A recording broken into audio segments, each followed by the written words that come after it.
Show and grab some great t-shirts and hoodies right now in the Next Round store. Buy the Alabama State map shirts in your team's favorite colors, the popular Y'all Can Have the Rest, or Next Round flag shirts are also online now. Just go to nextround.store. That's nextround.store. The traditional Next Round logo shirts are there too. Buy them for yourself, or they make a great gift for someone else. And let us know what you'd like to see in the store coming up. Nextround.store. That's nextround.store. Follow Next Round Live on Twitter, Instagram, Facebook, and YouTube. The social media team at Next Round Live will share the latest interviews and videos from UAB, Alabama, Auburn, and campuses all over the college landscape. You'll also get the latest highlights and news from the Next Round Live Daily Show. Jim, Lance, and Ryan will share their thoughts, and remember, you can always see the old shows on the Next Round Live YouTube channel. Subscribe, like, and don't forget to comment. Turn on the notifications so you don't miss a thing. It's Next Round Live on Twitter, Instagram, Facebook, and YouTube. Follow Scott Forrester on Twitter at Scott Forrester TV.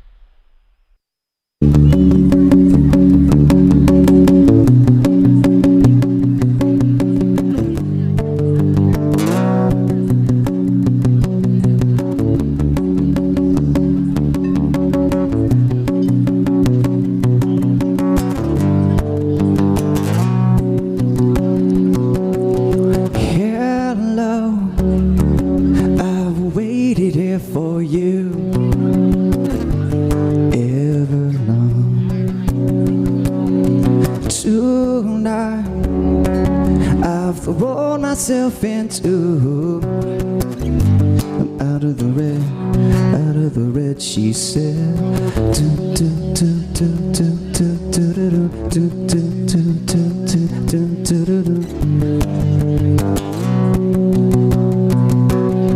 Calm down and waste away with me,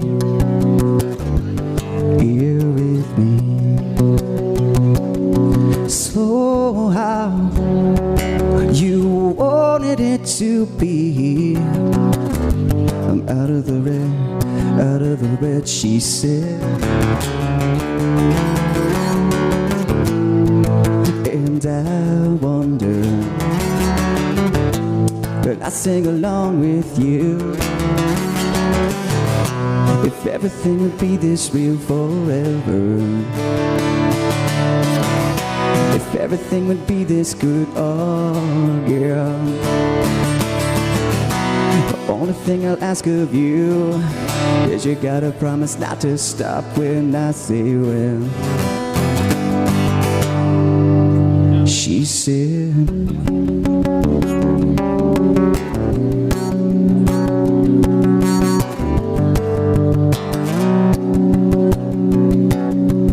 breathe out so I can breathe you in. Hold you now, over now. You wanted it to be. I'm out of the red, she said. And I wonder, when I sing along with you, if everything would be this real forever. If everything would be this good, oh yeah. The only thing I'll ask of you is you gotta promise not to stop when I say well. She said,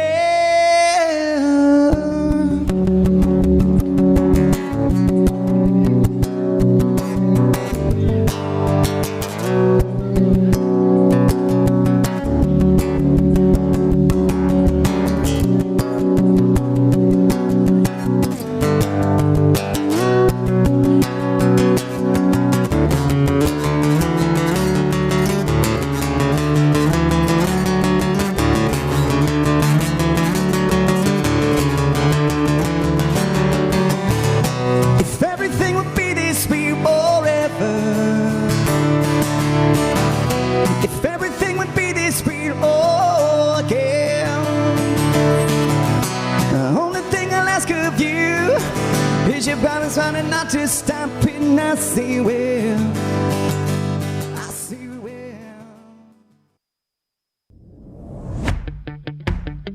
Jim Dunaway, Lance Taylor, Ryan Brown, and Rockstar. Live from the Birmingham Racecourse Casino Studios, the next round, presented by Bud Light, is on now. All right, on a day that Jim Harbaugh is interviewing with the LA Chargers and playoffs continue in the NFL with 2 more games today. We'll get to all that as the show progresses.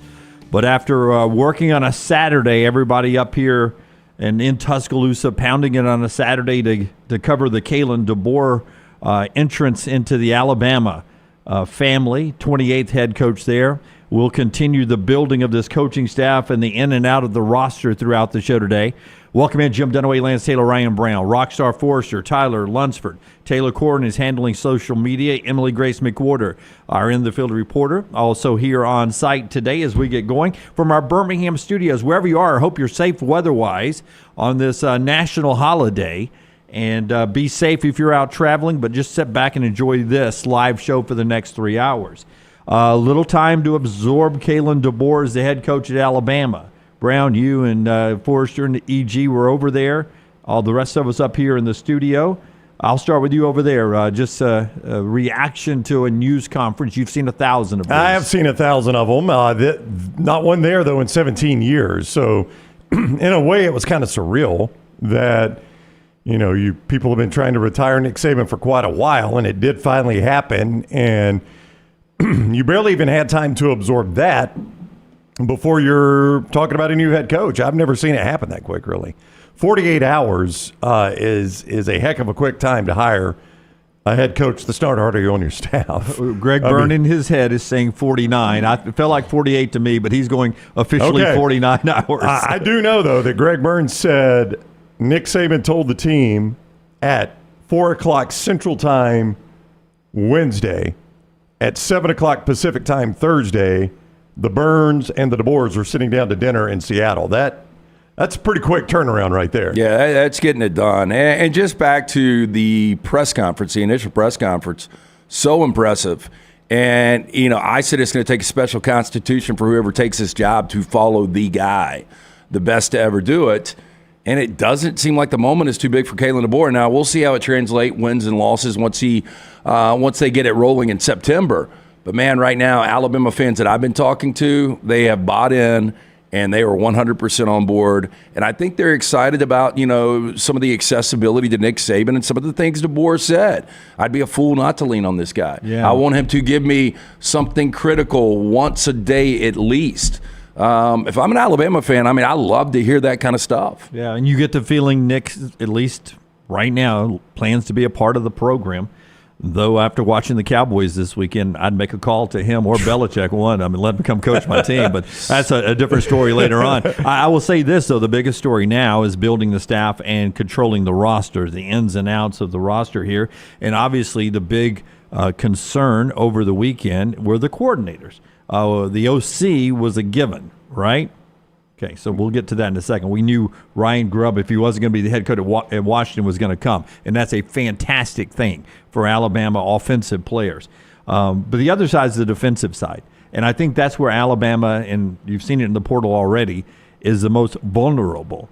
A lot of buzz over the weekend about T-Rob, and he went to Georgia, something we reported on Saturday that was released right before the news conference happened. I forget who it was that was joking on social media that Kirby missed his mark and should have announced T-Rob leaving right as the news conference was starting, but he did it beforehand. And there seems to have been, over the weekend, some push to get him back to Tuscaloosa. I would say, as we sit here right now at 9:05 Central Time, always subject to change, it doesn't look like that's going to happen. Yeah, and I don't know what behind the scenes has been going on, but if you're Travaris Robinson, would you not rather be the defensive coordinator at Alabama, a place you already were, where you probably would make more money if, in fact, he was offered that? Or would you rather be the co-defensive coordinator at Georgia? Yeah, with Kirby, Will Muschamp, who's now going to be an off-the-field analyst, Glenn Schumann, who's a rising star Alabama grad who worked his way up with Kirby, first person Kirby put on the plane when he was going to Georgia. Yeah, I mean, that's a lot of front men.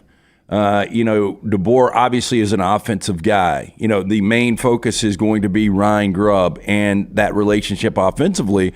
I would assume that Kalen DeBoer is one of those guys that would stay in his lane when it came to the defense. Yeah, and I find it interesting that everything that is leaking from the Washington coaches is offensive coaches, right? That's right. The only defensive coach that is leaked right now is a holdover from the Saban staff and Freddie Roach. Yeah, because you heard it in the news conference. This is what you're getting to. He says, I let my coordinators pick the people he'll coach with. So that would seem to at least indicate there's a possibility that the longtime Washington, or not longtime Washington, but longtime Kalen DeBoer defensive coordinator is not on this trip here. I don't know if he's going to work for Jed Fish. I don't know what he's going to do, but as of right now, it does not appear he's going to work for Kalen DeBoer unless something changes. And I do find that really, really interesting. And you wonder, because that offensive staff's going to have a little bit of Washington Pac-12 flair to it, you wonder if this defensive staff will look like an old school SEC defensive staff in recruiting and in coaching. Boy, I think that would make Alabama fans feel a lot better. There's no doubt. Yeah. If you named DJ Durkin has been mentioned. If you named a DJ Durkin as your defensive coordinator, if you were able to lure Travaris Robinson back or still a Glenn Schumann from the Georgia staff, if you were, Jeremy Pruitt, I know he's got to sit out a 1-year suspension, but if that was the guy, I think you'd be thrilled if you had some names on that defensive staff in addition to Freddie Roach that are on their Wikipedia page. It's got a bunch of SEC schools next to them, right? Yeah. I think I'd make you feel a lot better. It should be noted that the DJ Durkin thing, Alabama tried to hire him immediately when he lost his head coaching job, and I think was sort of pushed away from that by somebody. But Nick Saban was in if you believe everything through our reporting, was on his way to bringing DJ Durkin back anyway this year. That was before Nick even retired. So he's been a popular figure in that football building for a long time. We continue our coverage here. Let's talk about the ins and the outs of the portal and the players and the rosters and all of that after Brownie tells us about our wonderful friends at Manscaped. So if you were playing fantasy football, your playoffs are over, so it's time to shave the playoff beard. And you could do that, or you could keep it, somewhat in control like I do with the Beard Hedger. I love the Beard Hedger. Use it 3 times a week, every Monday, Wednesday, every Sunday, Wednesday, and Friday. I use the Beard Hedger. Not on Mondays. Not on Mondays, Jim. No, sir. No, Mondays we let the baby flow. Let it flow in the wind. The Beard Hedger is tremendous, though. It's got 20-plus dial positions, so you don't have to pop on or pop off a guard. Because let me tell you what, you got 20 guards in your drawer, it's going to be a mess. And if I could pop it on and pop it off easily, guess what else it could pop off? When I'm shaving my beard or trimming my beard, then it's going to gap it and you got to shave the whole thing off and start over. You do not want that. Just one of their many great products. You can take care of that fantasy football playoff beard, or if by chance one of your teams has been knocked out of the playoffs already, you could take care of that beard as well. The Weed Whacker takes care of all the nose hair and ear hair. The Lawnmower takes care of the full body, including the undercarriage. You keep it clean down low. And you could get all of that, including the Handyman. Great for travel, good compact razor. You could use it anywhere at manscaped.com. Manscaped.com, code TNR to get 20% off your initial order and free shipping. 20% off your initial order and free shipping when you use code TNR at manscaped.com. Boxer shorts, male body products, all of that. Manscaped.com, code TNR for 20% off. I would tell you that even at Georgia's and Alabama's of the world's, the best rosters going into the offseason, you're usually going to get 12 to 14 to 20 to so portal people anyway, right? Because there is so much movement in college football. It becomes an opportunity for you to basically be a free agent and renegotiate, whether you stay in your own place or go somewhere else. You're going to get a pay raise for that reason. I just, the business decision thing. We're talking about Isaiah Bond, who leaves Alabama and goes to Texas. He uses the phrase business decision. Like, if I was one of these coaches, and look, and I know the coaches are doing it too. I mean, DeBoer just did it. Jed Fish just did it. But a business decision, there has got to be guardrails on this thing. Like, I'm all about the players getting paid, I think it's made this more fun. It's made it obviously more parity.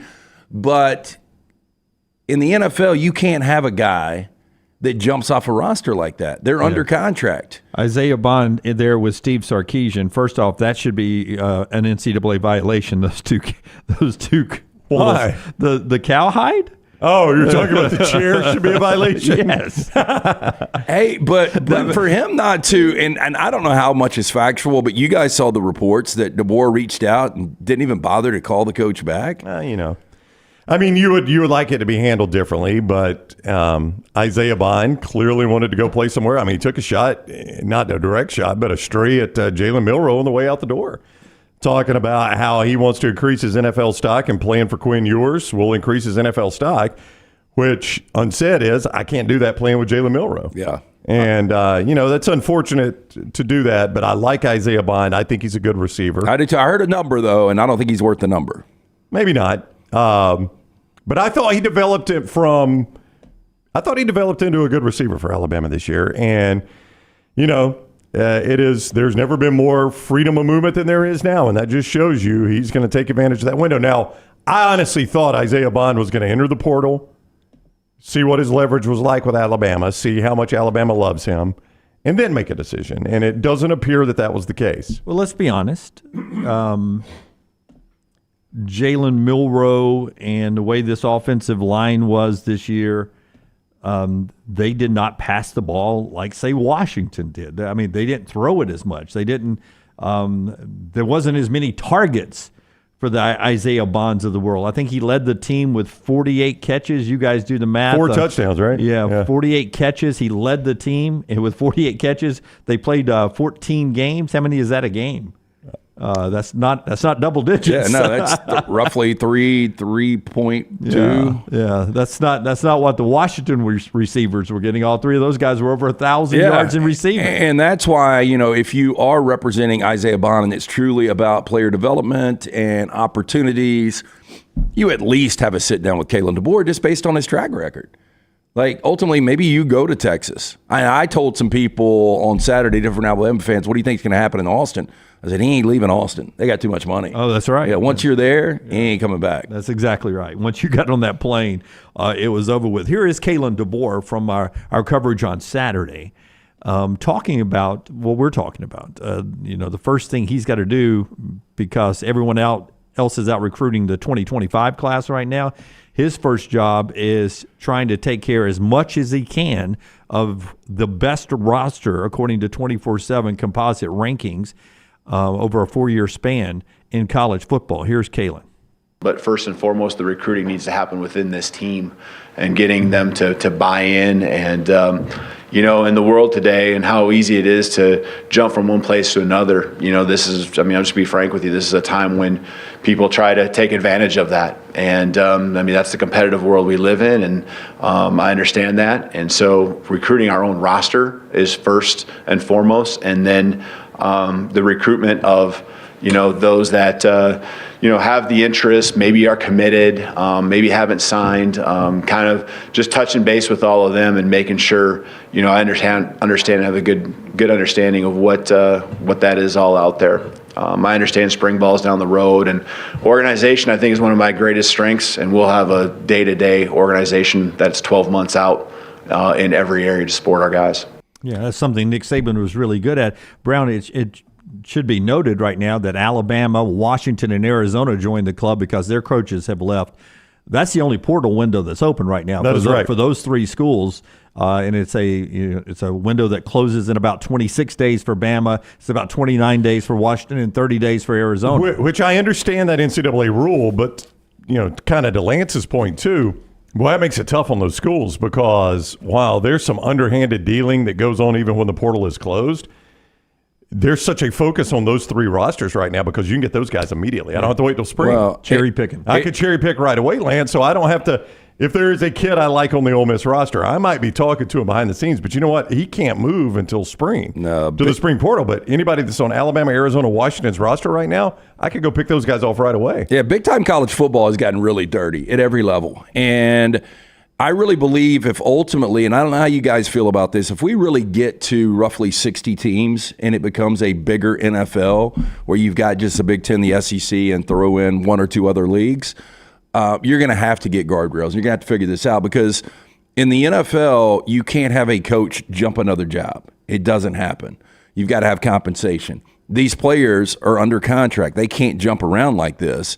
It's just becoming impossible on every level. I just don't know how you keep up with this. They have to become employees at that point, and they're going to have to figure it out. And I think once you get to the separate division, they'll be employees at that point, and you'll probably have some sort of guardrails to prevent this from happening, like you would in the NFL, say. Nick Saban says in the exclusive Reese Davis interview with ESPN, he doesn't have the answer yet, but he's going to spend a lot of time researching, studying, and hopes to help secure the future of college football. Almost talking like he's planning on being the commissioner of college football while also hosting game day. That would be an interesting combo. But do you think Noah Fafita's phone is blowing up right now? Oh, yeah. Well, I mean, for those that don't know, he's the Arizona quarterback whose coach took the Washington job. And, I mean, this kid was terrific as a freshman. Yeah, and Jed Fish, though, going to Washington now, his starting quarterback was Jaden DeLora. DeLora is still in the portal. Yep. So who knows? But wouldn't you want to take Noah Fafita with you if you're Jed Fish? I'd rather have Fafita, but Jaden DeLora might come back and play for him. He might. I mean, so.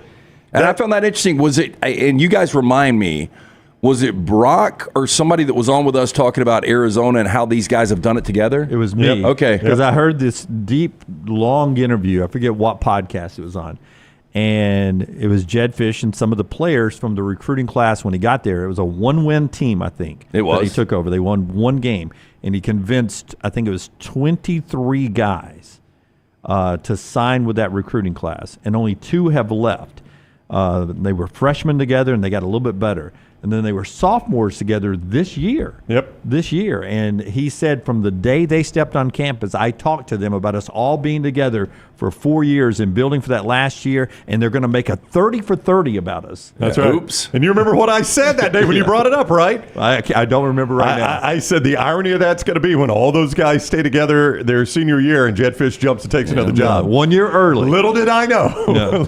That's just the world we live in, and you can't blame any of these people, but there has got to be something done about this. But, just like we talked about Alabama the other day, he can take every one of those players with him to Washington if he wants.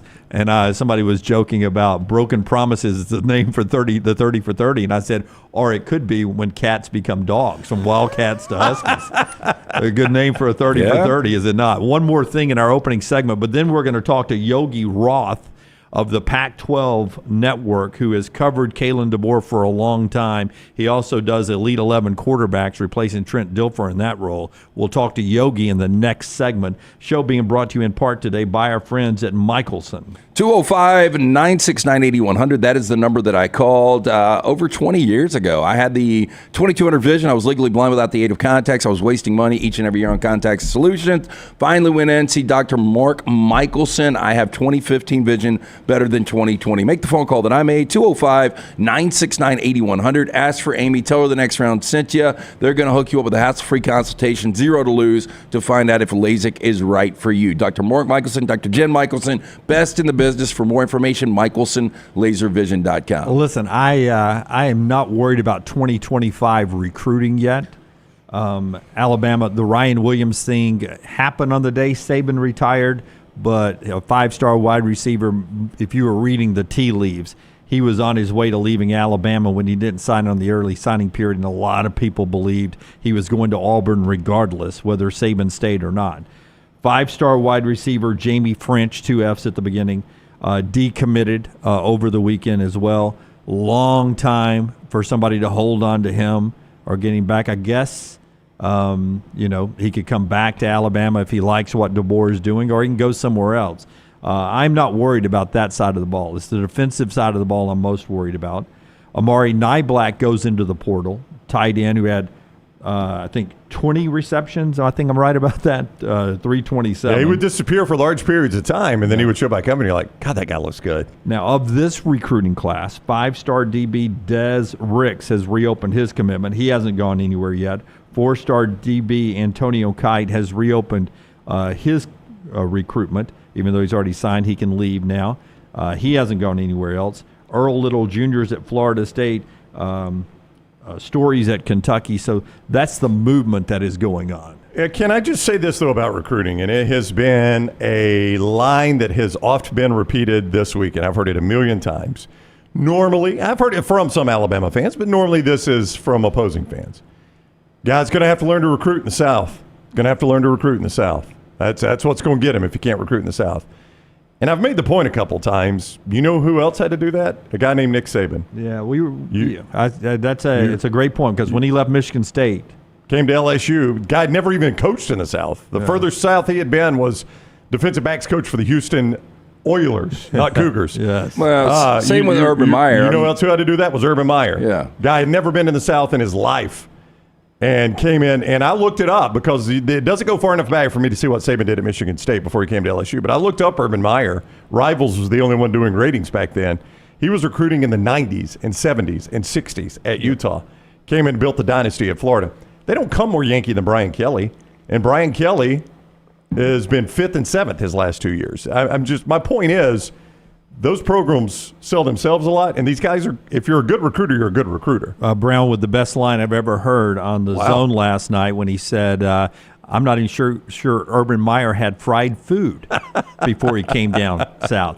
Yogi Roth standing by. We'll get to him after a quick break, brought to you in part today by our friends at World of Wills. Always a great January event right here in Birmingham. Yeah, it is coming soon. You can be part of the O'Reilly Auto Parts World of Wills down at the BJCC.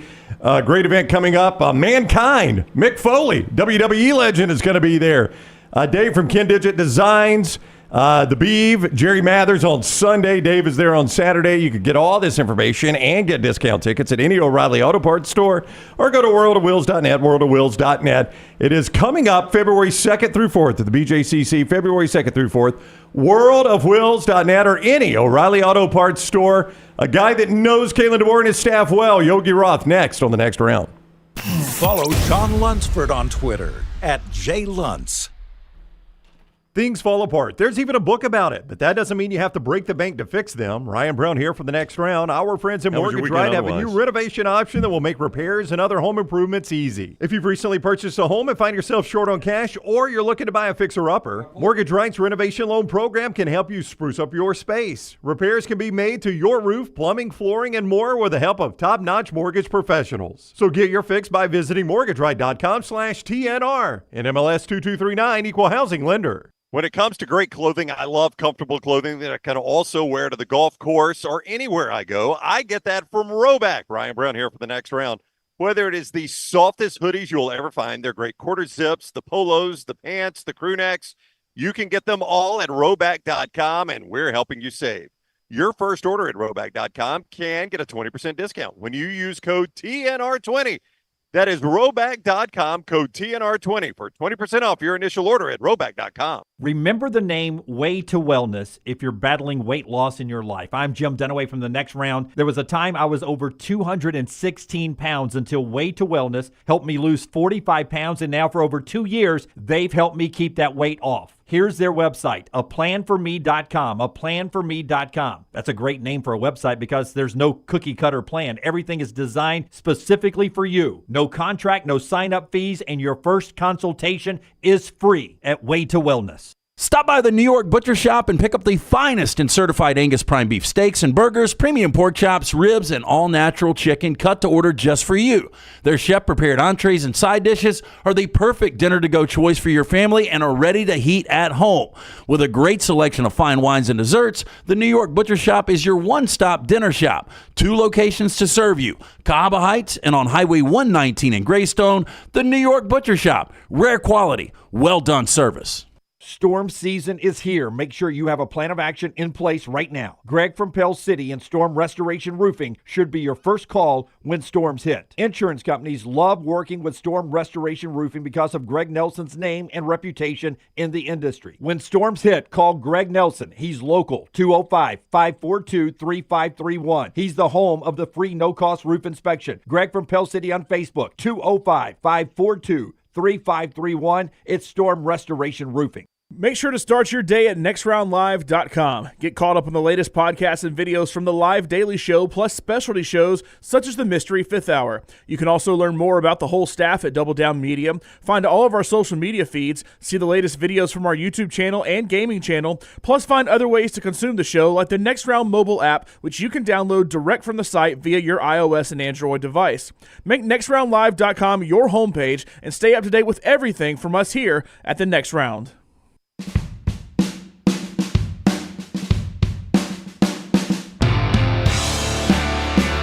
Okay, let's get right to him, man. This next guy's going to tell you Alabama fans, if you don't already know, a little bit about Kalen DeBoer and a little bit about his offensive style with Ryan Grubb coming as his OC.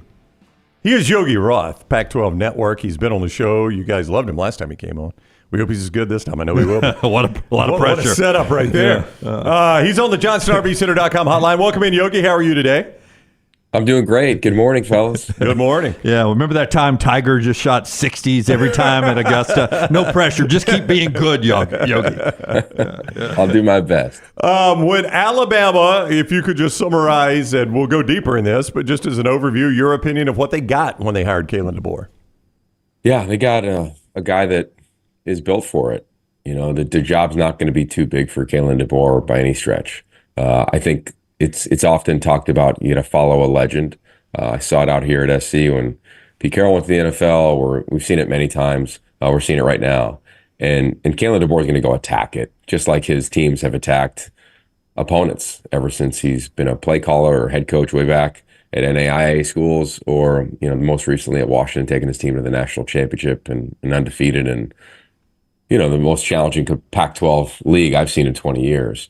So they're getting a guy that's built for it. I think he's going to embrace everything that is Alabama. Also, the idea that he doesn't know everything that is Alabama. He's going to have to learn, and he's going to be a seeker in that regard. He's bringing over, at least from what I've seen so far, a phenomenal coaching staff. I mean, this coaching staff is going to be similar to like that team photo of Nick Saban's years ago, where you're like, whoa, everybody's a head coach now. I expect that to be similar, whether it's his offensive coordinator, Ryan Grubb, or Nick Sheridan, and Jamarcus Shepard, or Scotty Huff. I mean, it is a loaded staff if all of those guys that we've seen reported are on their way offensively over to Tuscaloosa. And then I think the players, man, I mean, they're going to love them. They're going to love playing for them. I mean, look, what do players want? They want to win. They want to find a way to achieve their dreams, which is win in college and get to the NFL. And now, the thing I'm probably not as well versed in as you guys are is they want to get paid, right? So I'd imagine Alabama's collective is incredibly well set up and supported. So I think he's going to walk in, and it's not going to be perfect. No year one anywhere ever is. So don't expect that if you're Alabama fans. But he will go to work on this thing. He's detailed. He's process oriented. He'll have a great pulse and feel for the team. I think, yes, he hasn't lived in that region of the country before or coached there, as you guys were referencing in the break or in the previous segment, but he's going to adapt just fine. He'll learn. He'll lean into it. He's got a humility that will be reflected by everybody in the facility. And I know he's excited and heartbroken in terms of how he had to leave Washington after only a couple of years and getting that place to where he got them. But I know he's energized to go attack this thing, and I'd imagine he will, and I think he'll have success. From the minute he retired, I thought this was the best candidate available, and I said that, and I was kind of openly campaigning, and the criticism was, as you kind of referenced there, the region, and this guy can't recruit.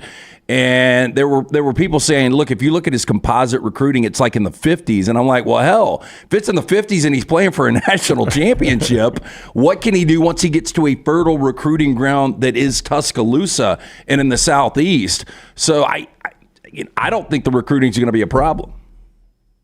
No, I don't think so either. I understand the criticism. And look, something's going to be criticized, he and just to remind the fans, like, he's the reigning coach of the year in pretty much every category, and everywhere he's gone, he's won. So I think, yes, that's part of the job, and that's definitely part of the Alabama job.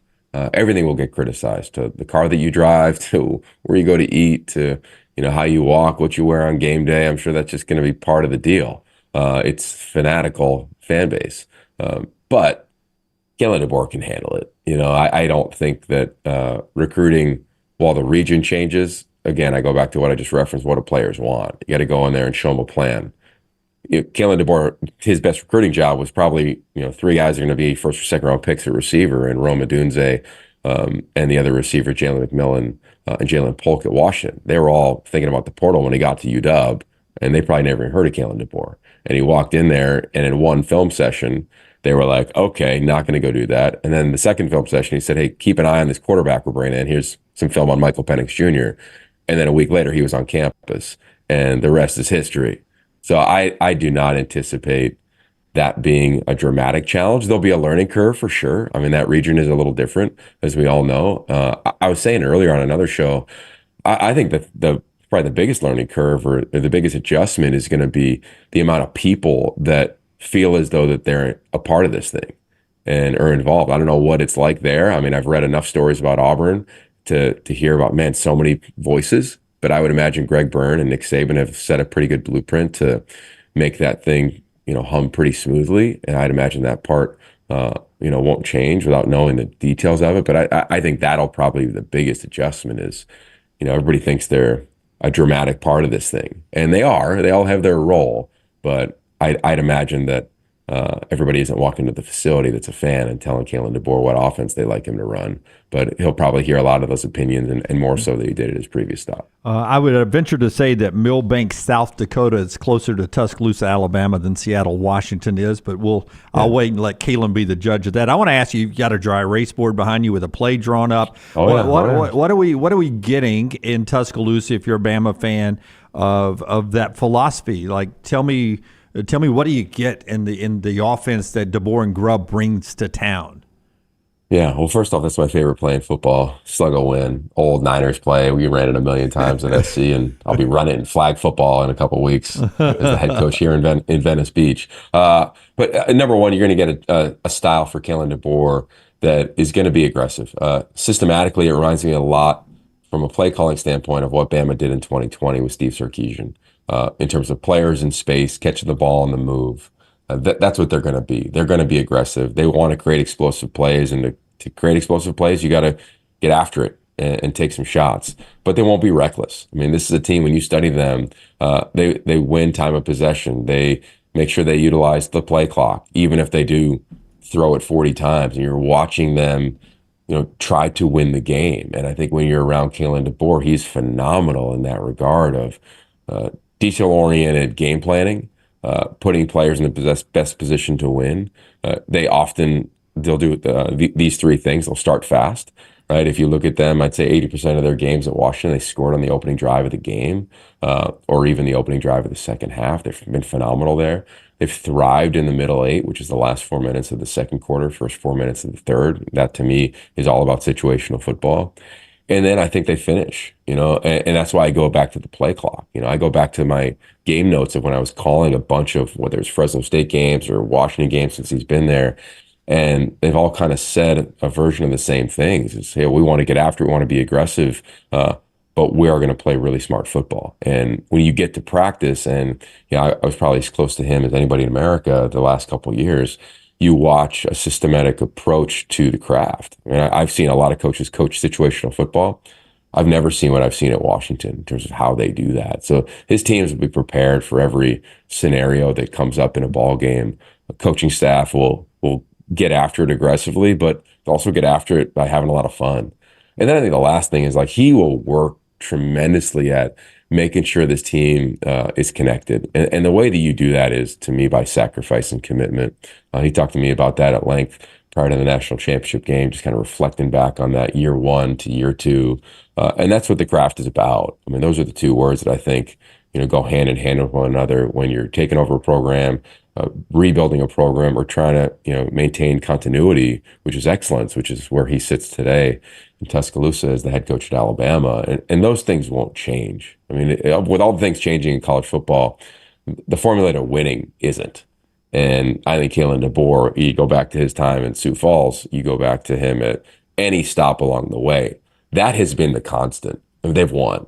And I think that he really believes and trusts in his formula to get winning done, and to do it a certain way. And that's why, you nailed it, as he was the best available.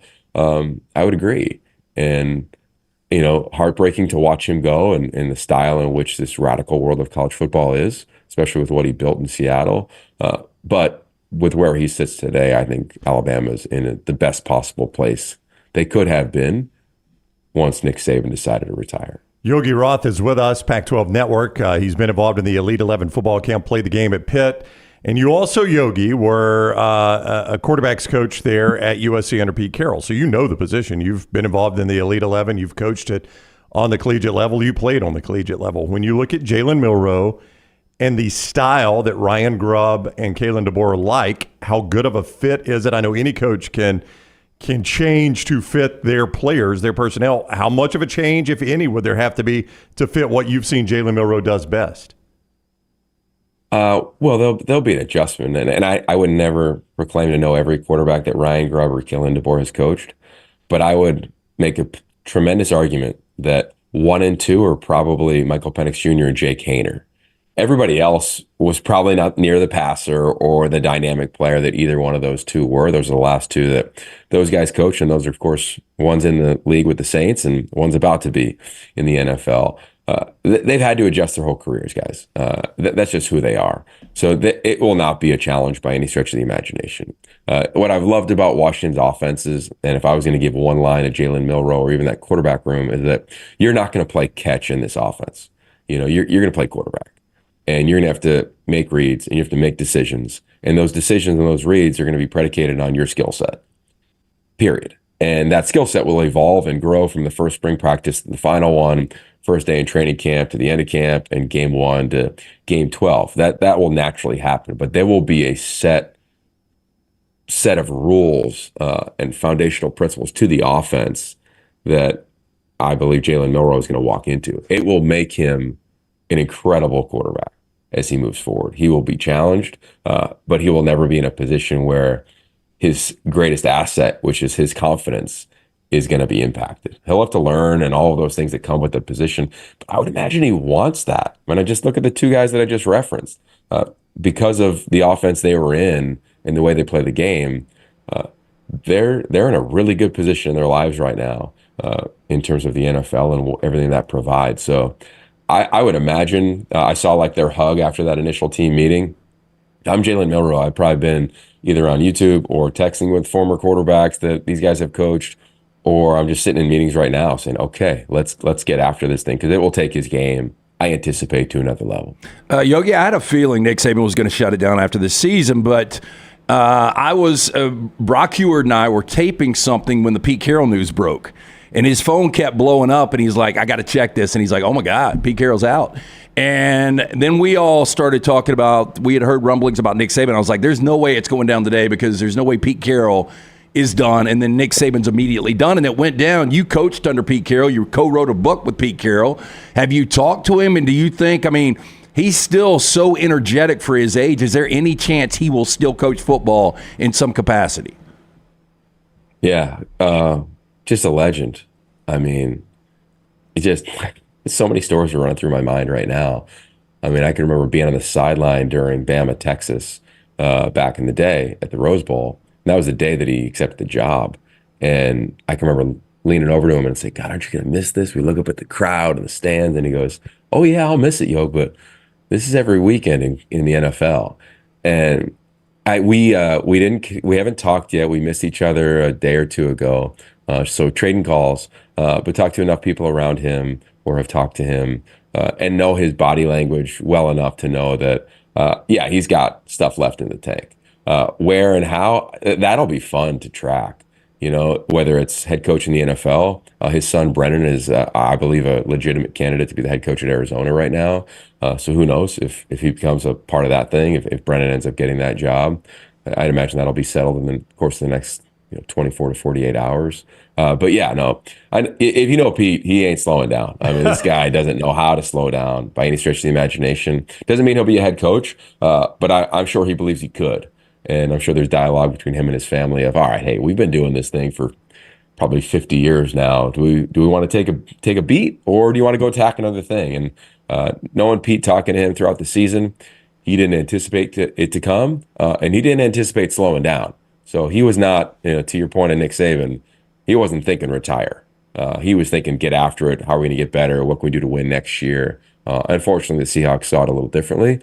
But man, that guy, he'll be a benefactor to wherever he goes. My personal opinion, I want him and Saban to like flip flop every weekend on game day. I would prefer that. I think that's just would be amazing for college football. I think we'd all anticipate seeing Coach Saban on that set in some regard. And Coach Carroll, he always brings some energy. So that'd be pretty fun to see those two torn around. We can spread it around. We'll put Saban on game day, put Pete Carroll on the big noon kickoff pregame show, and everybody wins at that point. I got to ask you about Julian Sand, because one of the things you do is the Elite 11. He's Alabama's big 5-star commit from San Diego, California, and then there's a coaching change. I mean, still pinned at the top of his Twitter or his X is in front of the Christmas tree with Nick Saban. You think he will enjoy meeting Kalen DeBoer, Ryan Grubb, and does his skill set fit into what they like to do? I'd imagine he already has met with them, and he will thrive there. I mean, absolutely. I think his ability, his skill set from the high school level is as good as there was in the country. I'd argue really the last couple years, when I comp the best guys to what I was around. Then you layer in his personality, his thirst to learn. He's going to be a stud. But that's what that room is. I mean, I wouldn't be shocked to see anything there. We know Jalen Milroe is going to be the guy, but maybe you see a re-emergence of other guys in that quarterback room. Like I think what happens when you bring in a new coach, especially offensively at that position, is you get a new life. Right. Oftentimes when you're a quarterback and the positions are kind of set, right? The chairs are set up. You're the 1, you're the 2, you're the 3. You can kind of get comfortable there. And that is not a healthy position for a quarterback. And we've talked about this before. I mean, this is a shark tank. There's not a lot of oxygen in a quarterback room. And whenever there's a new coach, especially an offensive one with the background that Kalen DeBoer has and Ryan Grubb has, that entire room is probably feeling, okay, let's go attack this thing. So, yeah, everybody in there, I think, will have a reemergence and be the better version of themselves. And I'd say the same thing for Julian Sand. So I'd be shocked if he left. I'm sure every other coach in America is throwing everything in the world at him to try to make a change. But I would, if he asked, which I often don't give advice on where to go, I would tell him, if you still want to live in Tuscaloosa, if you're open to that, and you didn't just make the choice for Nick Saban and his staff, then you're not going to skip a beat with the staff that's coming in there. You're going to be in a great position to achieve everything you dreamt of. I've gotten to spend some quality time in Venice Beach over the last 6 months. If I ask you more of your go-to, Casablanca, Great White, or Whalers? Oh, great call. Well, I go, because I have 2 kids, I go Great White. Best burrito, I think, in LA. Breakfast burrito. Yep. My wife loves like the bowls that they build there. So that is a staple for us probably once a month. Right after this, we're going to ride our bike to my next favorite spot, which is Zinc. So next time you're in Venice, I better get a call or a text or something like that. I'll take you there. It's a cool French hip cafe restaurant. And me and my kids, I see them already getting ready on their bikes now. That will be our morning here as nobody's going to school, as you guys know. Randomly, do you guys surf? And the only reason I asked is we were at Whalers, and it was the day or 2 days before Alabama, Michigan, and the surf was insane. The waves were like 10 feet tall that day. Yeah, they were dangerous, man. Yeah, we do. We surf aggressively. We surf a lot. It's kind of like we're like the Kalen DeBoer offense of surfing, right? Like my kids and I, we attack the thing, man. So yeah, pretty regularly. Grew up in Pennsylvania, but when I was done playing, I moved to Australia and played over there, and that's what got me into the ocean. And then when I moved out here about 20 years ago, I've been in it as often as humanly possible. I'm looking at my boards now as the sun is popping through into my office here, so I apologize for the glare, fellas. But yeah, we will get after. We were there those days. We went there just to take my boys right before I went to the Sugar Bowl. So we went there I guess it was New Year's Eve, the day before that, 30th.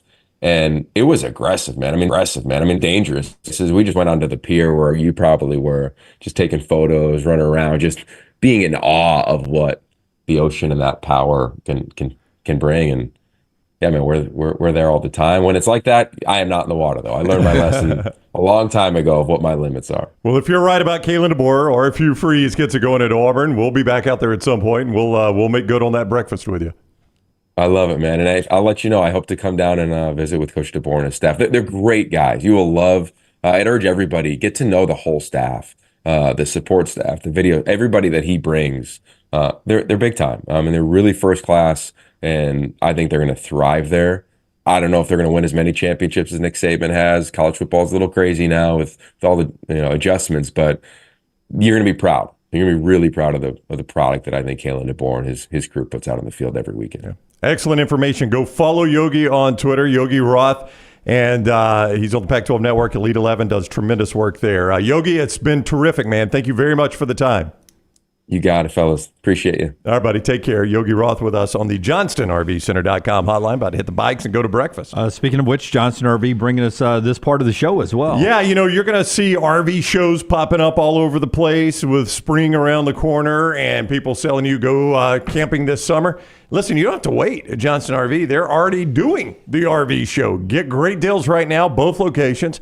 I-65, exit 304 in Coleman, 334 in Decatur. Heck, I bet they're even snow covered at the Decatur location right now. You can go see them for yourself and get great deals. The Forest River stuff that they saw at the Forest River Expo is there. They've still got a lot of previously owned stuff, and you can get great deals starting as low as $179 a month with approved credit.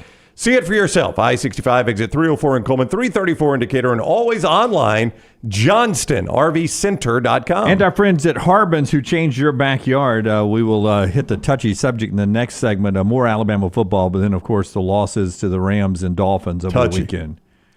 So out there yesterday, got out in the new backyard about 1 o'clock, built a fire in the fire pit, and watched Chili and Bullet tear up my new bushes. Harbin's Outdoors, though, award-winning landscape company. There's old Chili and Bullet getting after it. You should have seen the battle yesterday. I almost went through the boards there. But that is the yard that Jeremy Harbin and his team designed for me. They do the landscaping, hardscaping, custom fiberglass pools. They do it all from the install to the lighting, final hardscapes around the pool, everything in between. Beautiful work. Find them on Instagram at Harbins_outdoors. See it for yourself, or you can call or text Jeremy directly, 205-300-0718. That's 205-300-0718, and tell him the next round sent you. Our Monday morning quarterback is Fox Sports' Joel Klatt. Every Monday at 10:25. Man, I love a good meal. I'm Jim Dunaway. A good meal is what you get with my friend Sterling at Champy's Chicken on Highway 119 in Alabaster. We're talking great southern fried chicken, wonderful sides, hand-cut chicken fingers, po' boys, and those Mississippi Delta recipe tamales. You got a perfect menu for everybody. Champy's Chicken is perfect for watching the big game, or taking a meal to the lake house, down to the coast, or stay in the restaurant and dine in a great atmosphere. It's all made fresh to order right there on 119 in Alabaster, Champy's Chicken. This hour of The Next Round is presented by the Birmingham Racecourse Casino, now featuring 7 days of giveaways with your chance to win a share of up to $125,000. The more you visit the Birmingham Racecourse Casino, the more chances you have to win. Hey, Ryan Brown here from The Next Round. Do you want to help pay for my kids' college and look great while you're doing it? You need to go to The Next Round store. Everything from hats to short sleeve and long sleeve t-shirts, sweatshirts, hoodies, zip-up hoodies, and much more. And we're adding new things all the time. Why would you not want to see my kids get a great college education and look great out in the public while you're doing it? Get the gear we wear all the time on the show, and there's only one place to get it. NextRound.store. That's NextRound.store. Remember the name Way to Wellness if you're battling weight loss in your life. I'm Jim Dunaway from The Next Round. There was a time I was over 216 pounds until Way to Wellness helped me lose 45 pounds, and now for over 2 years, they've helped me keep that weight off. Here's their website, aplanforme.com, aplanforme.com. That's a great name for a website because there's no cookie cutter plan. Everything is designed specifically for you. No contract, no sign-up fees, and your first consultation is free at Way to Wellness. Want more of the show? Download the app or visit nextroundlive.com for the latest podcast. The Mystery Fifth Hour, our Not For All Ages podcast, The Last Call, and our entire Double Down Media podcast family. All at nextroundlive.com and on the Next Round app. For more than 40 years, Red Wing Shoes has been helping the hardworking people of Alabama. This is why Red Wing Shoes has created the 3-step comfort solution. Step 1, a certified fit specialist will use a 3D scan to electronically measure your feet and arches. Step 2, the fit specialist helps you get the appropriate footwear for your occupation. Step 3, customize your boot or shoe with a Red Wing orthotic. Whether you have a high arch or flat feet, Red Wing has comfort solutions for you. So experience comfort at its best. Visit one of the Red Wing shoe stores located in Pelham or Trussville. Follow Next Round Live on Twitter, Instagram, Facebook, and YouTube. The social media team at Next Round Live is dedicated to giving you daily news conferences and practice video from UAB, Alabama, Auburn, and around college football. Follow and compare to the sites you used to visit. You'll also get the latest highlights and news from the Next Round Daily Show. Turn on the notifications so you don't miss a thing. Next Round Live on Twitter, Instagram, Facebook, and YouTube. See more at nextroundlive.com.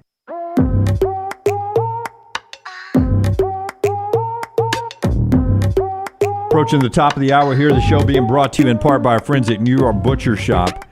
New York Butcher Shop bringing us a quick emotional check on the two guys who have already lost and the one guy who has won an NFL playoff game on the show today. Tell us about New York Butcher Shop, and we'll start with the winners and work our way to the non-winners. Hey, stop by the New York Butcher Shop. Pick up the finest certified Angus prime beef steaks, burgers, premium pork chops, ribs, all natural chicken cut to order just for you. Chef-prepared entree side dishes, perfect dinner-to-go choice for you and your family, ready to heat right there at home. 2 locations. Get in to see Jim and the guys. Cava Heights, the original location, and on Highway 119 in Greystone. New York Butcher Shop, rare quality, well-done service. Hey, congratulations, Rockstar. Lifelong Lions fan, and he is just old enough to remember the 1992 playoff win, which is their second one in 65 years is what they got last 57. night. Yeah, so way to go, man. You got another playoff win in your lifetime. Yeah, it was, to explain what happened to me, having a child changes a lot of things for you. Last night, I bathed my son, I rocked my son, and took a shower and was able to watch the first 3 possessions of the second half. Saw Stafford go down and go to the injury tent. And I told my wife I'm going to try so hard and I fell asleep. No. Well, I mean, it's just, again, I'm so happy for them, but I'm not one of those guys you're not going to see me in Lions gear next week that I'm like touting that I'm like the biggest diehard fan. Happy for him. It's great. Meanwhile, a season that exceeded expectations you thought at the beginning of the year that they would be battling for the first overall pick in the draft. Yeah, the expectation wasn't there, but then watching how good this team became. You go back to November 5th, they get kind of run off the field, Brett Rippon starting against Green Bay, and since that moment, they're 7-2 with their 2 losses by a combined 7 points in overtime in Baltimore to arguably the second best team in football, and then last night by a point to Detroit. I hate the way it went down. Look, I'm not going to bitch and complain because my Rams got away with one. Pass interference. It absolutely was. Yeah, let me do it for you. It was a pass interference. No, it was. It was defensive holding. It was pass interference, and then it was a late hit. And you had a late hit on Stafford earlier, the one that put him in the 10. I cannot believe they didn't. They flag everything when it comes to quarterbacks. Our buddy Greg from Pell City reached out to me about that one too.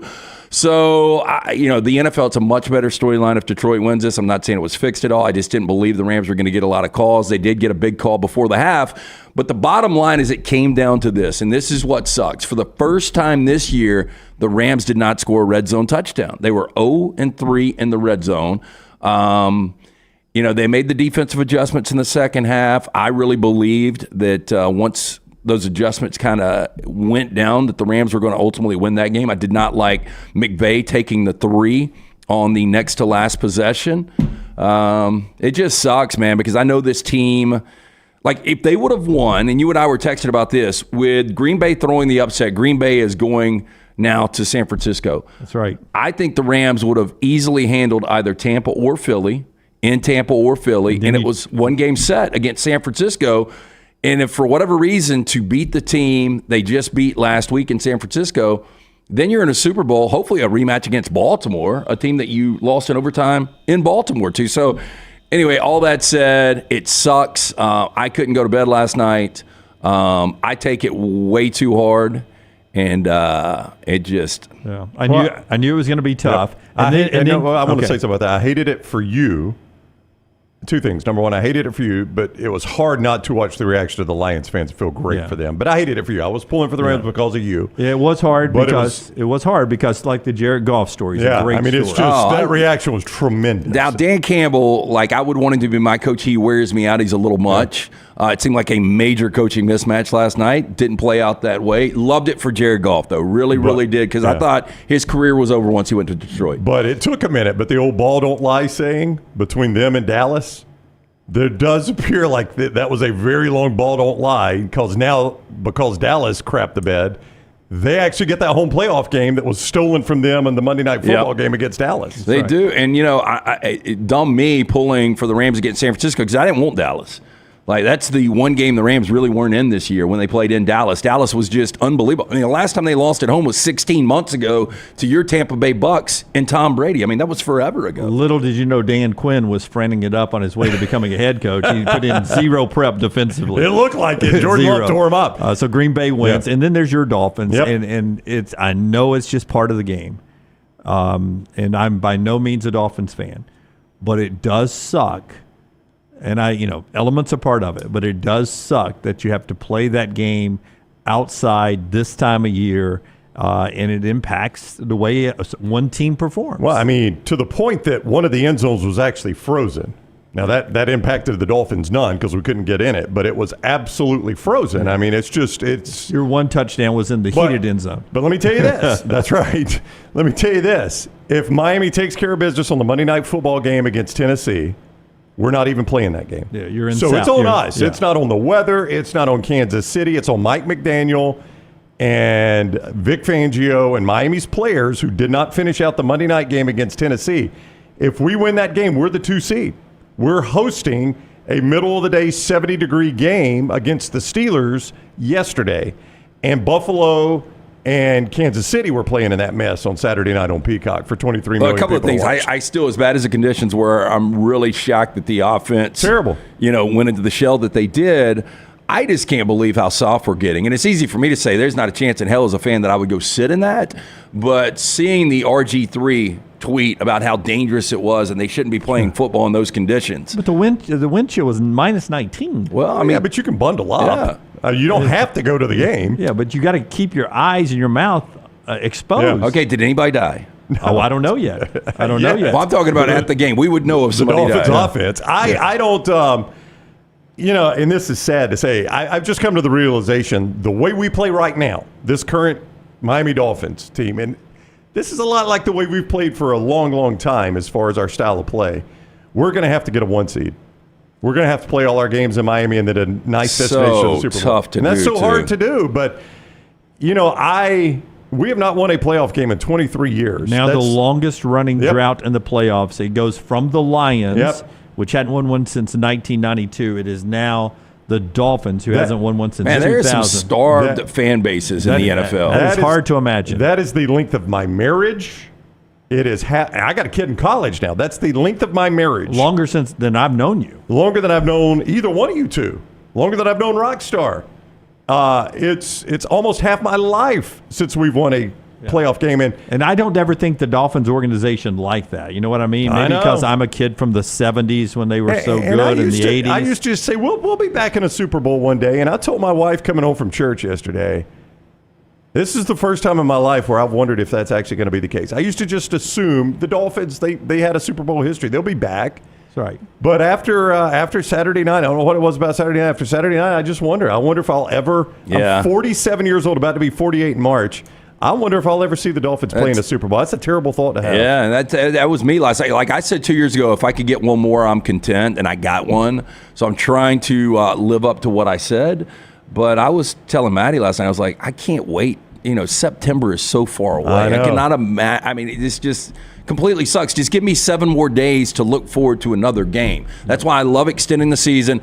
Before I forget, though, Trace over in the chat room said, is it National Cancel Peacock Day? Everybody cancel your Peacock subscription. Hey, they had 23 million. 23 million people. A victory lap last night during the ABC game. 23 million people, most streamed thing ever. There's never been anything more streamed than that. Ever. And if you do the math, I think the minimum buy-in was $4.95. $5.95. I'm sorry, $5.95. So at some point, we have a Peacock. Maggie was out of town, and I couldn't figure out the subscription, so I bought another one. Yeah. So, well, how much is it a month though? It's cheap. $5.95. That's what I'm saying. $5.95 is the minimum buy-in. So over the years, at least 23 million people, do this math now because I did it, have paid $5.95. And you see how much money NBC made off basically having an NFL playoff game. Now, that's not to say that everybody jumped on the day of the game, but over the course of time, somebody's paid $5.95 to have that. And they were making a big deal about going commercial free in the fourth quarter. I said, it's not commercial free. Right. I paid for it. I'm the commercial. Yeah, and why didn't they go commercial free with the money they made off that Al from Dadeville? Worst $6 I've ever spent. Buddy, I'd rather, everybody was bitching about the commercials. I'd far rather have the commercials than them go back to the studio or me have to hear any more of Jason Garrett, who basically says, what is the most obvious thing I can point out about this play? Yeah. I'm going to harp on that. The only team, and Tirico's great, but the only team that is worse than maybe NBC is CBS, but I don't think they are. Those NBC guys are terrible. Yeah, I would tell you Chris Sims. It was a dynamic in my house because Maggie's out of town, but my daughter was home. So, and she's a big Taylor Swift fan. So before the game, she's like, Dad, do we have Peacock? And I said, I'm working on it, baby. Why? You want to watch something? And she goes, yeah, I want to watch the Chiefs game. And I was like, for Taylor Swift? She's like, yeah. So I had to go downstairs and log that one. Well, they showed plenty of her. She ought to have been happy. Yeah, so there you go. Okay, top of the hour, late for a break here. Back to Alabama, back to the coaching search, back to the roster, how it's all going there, and the other things going on in college football, plus unbeaten teams in the SEC. There are two of them. One is in Auburn, one's in Tuscaloosa. We'll talk about that all still to come. Final 2 hours of the show that's being brought to you in part by our friends right there at Odie's. Tell us about Odie's. Odie's Tavern, 2 locations now. The original in Crestline, where we'll do Odie's Team Trivia every Wednesday night, and the newest location in Homewood, right there in Edgewood. Stop in, see Will Haver and that great staff. Enjoy the incredible food from Rodney Davis, the award-winning wings, delicious burgers, great sandwiches, chili this time of year, ice-cold beer buckets full of Bud Light. Stop in. It's Odie's Tavern. Follow The Next Round on Twitter, Instagram, and Facebook at Next Round Live. Legacy Credit Union has the ultimate game changer for your finances. With Engaged Checking, you can earn 3% APY on balances up to $15,000. You heard correctly, 3% APY. But it's not just about scoring with high yields. With Engaged Checking, you can get paid up to 2 days early. That means your paycheck, Social Security, tax refund, you name it, you get it early. So stop sitting on the sidelines and get in the game with Engaged Checking. Sign up today at LegacyCreditUnion.com or visit any 9 Greater Birmingham area branches. APY is annual percentage yield. Terms and conditions may apply. See Credit Union for details. Federally insured by the NCUA. Hey, if you're looking for Birmingham's best pizza, you need to stop in and see our friends at Slice Pizza and Brew. It's as local as you can get, from the ingredients that go into every pizza to the beer on tap. For a great lunch or dinner, go see our friends today, Vestavia or Lakeview at Slice. When it comes to great clothing, I love comfortable clothing that I can also wear to the golf course or anywhere I go. I get that from Roback. Ryan Brown here for the next round. Whether it is the softest hoodies you'll ever find, they're great quarter zips, the polos, the pants, the crew necks, you can get them all at Roback.com, and we're helping you save. Your first order at Roback.com can get a 20% discount when you use code TNR20.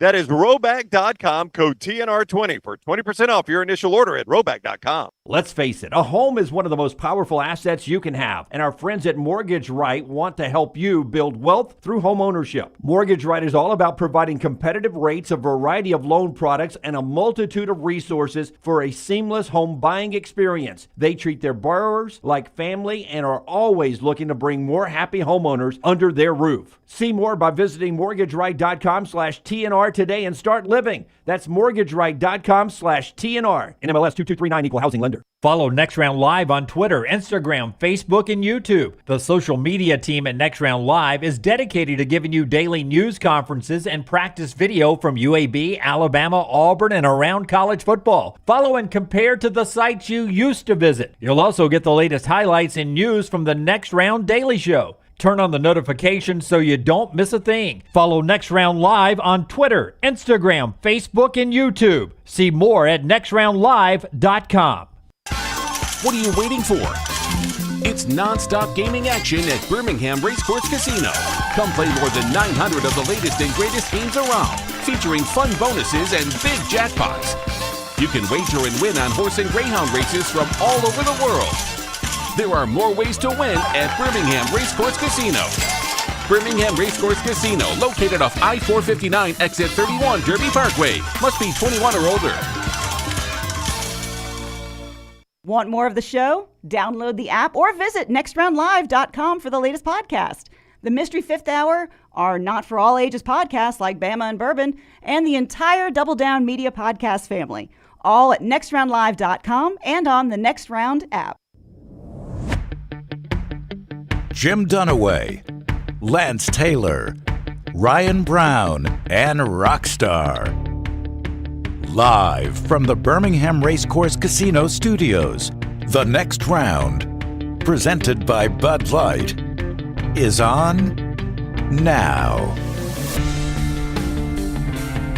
All right, we're going to get back to this T-Rob discussion you guys have going in the chat room. Plus, I'd love to know what you guys think of Kalen DeBoer with his first few days just on the job, just your impression. We'll get into that this hour. Phone line, so we don't take a ton of calls on this show, but if you have something you want to say, 205-734-0923, 734-0923. It's a 205 area code. We use the chat room. If you're watching us on YouTube or any platform, Facebook, on X, however you're watching us, we use those platforms to move through your comments a lot faster and allows you guys to be a part of the show. So take advantage of that right now in the chat room, and give us a like or a thumbs up wherever you're watching us at Next Round Live, and a follow if you'd like to, or a subscription, however you want to. It's all free. It's for you right there online. Show being brought to you because of it's all free because of great folks like Precision Sports Medicine and Orthopedic. They're the providers for you that you're looking for in 2024. If you've tweaked that shoulder, if you pulled the back, you've done something to sort of get out of whack, they can make sure you're getting back into the game. Here's the number to call, 205-512-3885, 512-3885, or visit the website, precisionsportsortho.com/2024. They will take care of you, and orthopedic care is really better together. Find your provider today, 205-512-3885, or visit precisionsportsortho.com/2024. All right, so let's just try to sort of piece together everything we've been hearing and learning about T-Rob, Travaris Robinson, who left Alabama and went to Georgia on Saturday. Whether it's through conversations, reports, or what you believe to happen, what do we think went on here? Obviously, a dynamic recruiter. I think I got this right. A lot of the best players, both on the Georgia and the Alabama defense, were recruited by two guys. The main recruiters were T-Rob and Schumann, two dynamic recruiters. And oftentimes the decision came down to either Alabama or Georgia. And this happened a lot more than it didn't happen. And so you understand why T-Rob is so attractive. He's also an Auburn grad, and they're looking for a defensive coordinator.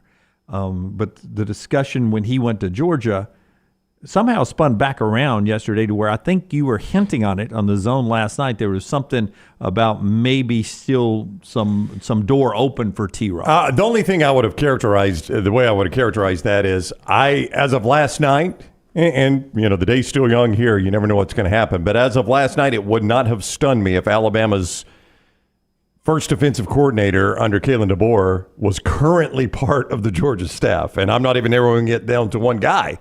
It just would not have stunned me last night. But there seemed to be a lot of chatter last night that Travaris Robinson might have been back in play for the Alabama defensive coordinator. Today, as we're live here, it's 10 o'clock Central Time. That appears to be less the case right now. But I would never slam the door on any college coach moving at any time. We saw Wesley McGriff take the Texas A&M job. I don't know that he ever even moved out of Auburn and is already back on the Auburn staff. So coaching, we talk about player moves to the portals. Coaches do that just as bad as players this time of year. So it wouldn't stun me if he's back at Tuscaloosa. Though right now it would seem all indicators are he'll stay in Athens. Yeah, I'm a little surprised. I mean, if you could be the outright defensive coordinator instead of the co-defensive coordinator, and I brought this up last week, Glenn Schumann goes from a potential dark horse candidate to get the head coaching job to being now a co-defensive coordinator. And if you're Schumann, maybe not the best thing in the world. I mean, to your point, let me ask you. Successful defensive coordinator in the SEC, the way the world is now, or head coach in the group of 5? Fastest way to a big-time job. It depends on the job. Depends on the job because, big-time job. You said big-time job. Big-time job, I think, is to be a good coordinator at a top school. Right, good coordinator in the Because SEC or Big Ten at one of the elite schools. Yeah, it's hard to be more successful than what John Summerall was in a couple of years at Troy. He parlayed that in the Tulane, which we would not call a big-time job. No. In fact, step up. In fact, we all said stay at Troy for another year. I would have, yeah. I don't know. Example, Tulsa, head coach at Tulsa or defense coordinator at Bama? I'd be defensive. What do I want to do with my life? Do I want to be a big-time coach? Yeah. I'd be the defensive coordinator at Alabama. Too. And it's not going to stun me. Keep this in the side pocket here if it happens. It will not stun me if a current group of 5 head coach is Alabama's defensive coordinator. Yeah, no, that's why I bring it up, Brownie, because I've heard the same things that, it's one of those jobs with a guy who is apparently easy to work with, that a guy would leave a group of 5 head coaching job and to become a defensive coordinator because that may be down the road his fastest path to reaching his goals of being a Power 5 head coach again. And your Alabama will pay for a defensive coordinator more than what the vast majority of group of 5 head coaches are making. Well, I shouldn't say vast majority. Your Conference USA, Sun Belts, some of your lower Americans. Yeah. Alabama, it's going to pay more, number one. And I just think it's a faster path. I think especially if you're a group of 5 coach that's had a certain level of success and a couple coaching cycles have gone and you haven't gotten the nibbles, you think you might consider doing this. Alabama's already paying their coordinators a great under Nick Saban, but just imagine now you've freed up $2 million off of head coaching pay that is also already being spent, so they can start throwing that at the coordinators. LSU is paying $2.5 million a year for the defensive coordinator that they got from Missouri. That's not the market standard. That's the biggest in the business, but you can make $2.5 million in the SEC as a coordinator. Well, it's going to be $2 million. It's probably going to be the number. I think we all know a name. Not comfortable really saying it right now. But I think if that goes down, I think Alabama fans will be happy with the hire. I don't know if they will be, but they should be. I think they will be. His former head coach is available right now, too. And somebody mentioned this earlier. I think Hoke is reporting that Tom Allen is in discussions perhaps with Auburn, or at least he's on the big board for Auburn defensive coordinator there with Charles Kelly. So I guess you just kind of let the cat out of the bag. Tom Allen? No, on possibility. Well, I'm just saying Tom Allen is Kalen DeBoer. It's the head coach at Indiana. Was the head coach at Indiana when Kalen DeBoer was there. And Tom Allen's out of a gig right now. So it turns out you just let the cat out of the bag. Hold on, let me scoop this cat up for you. Yes. Put it back in the bag. So if people want to go do their history, they could probably figure out who we were now talking about. That was the most Dunaway move I've ever seen you make. Yeah. I told you guys. Yeah, I know. Still a little foggy for the Rams. Tom Allen, though, is a name. That's a guy that's a good coach. So I think you'll see some interesting names here. All I would tell Glenn Schumann, and so you ask about Tavares Robinson, and what surprises me a little bit. Groeschel doesn't miss a thing. Yeah. What surprises me a little bit with Robinson is that he is not going to be the defensive coordinator at Georgia. And in fact, he's going to a place where there is always debate who the actual defensive coordinator is, no matter what the titles say. Is it Kirby? Is it Glenn Schumann? Is it Will Muschamp? Nobody's going to consider it's him. And I do think he could have been Alabama's defensive coordinator. Well, look, and all these guys want to be a head guy. And, the highest profile is going to be if you are the clear-cut defensive coordinator because of how murky it is in Athens. Look, he's probably going to go over there and win a championship. I don't think there's any doubt about that. But best number one team in the country starting out next year is the Georgia Bulldogs. I'll tell you what I would, if I were to give life advice to Glenn Schumann, and Glenn Schumann would ask a billion people before he got to me, the only thing I would tell him, and I'm not even saying this with Alabama, I'm just saying with any opportunity, if you want to be a college head coach, I'm not saying you can't do it from Georgia. I think he can. But he's also in a position where he's never going to get full credit. And Kirby was in that same position, by the way. I think Kirby at times never really got the full credit for what he was doing defensively. Everybody gave it to Nick Saban and Kirby. Especially early on. Yeah. And then it started to become Saban and Kirby. And then I think it became Kirby, and then he got the Georgia job. Which was a natural job for him. Yeah, Dan Lanning, to Oregon. It went really quick and really well for Dan Lanning to go to Oregon there. Yeah, so I mean, you can succeed in those situations. Not to say you can't, but there's always going to be, especially on that staff, because of the strength of the staff Kirby has built.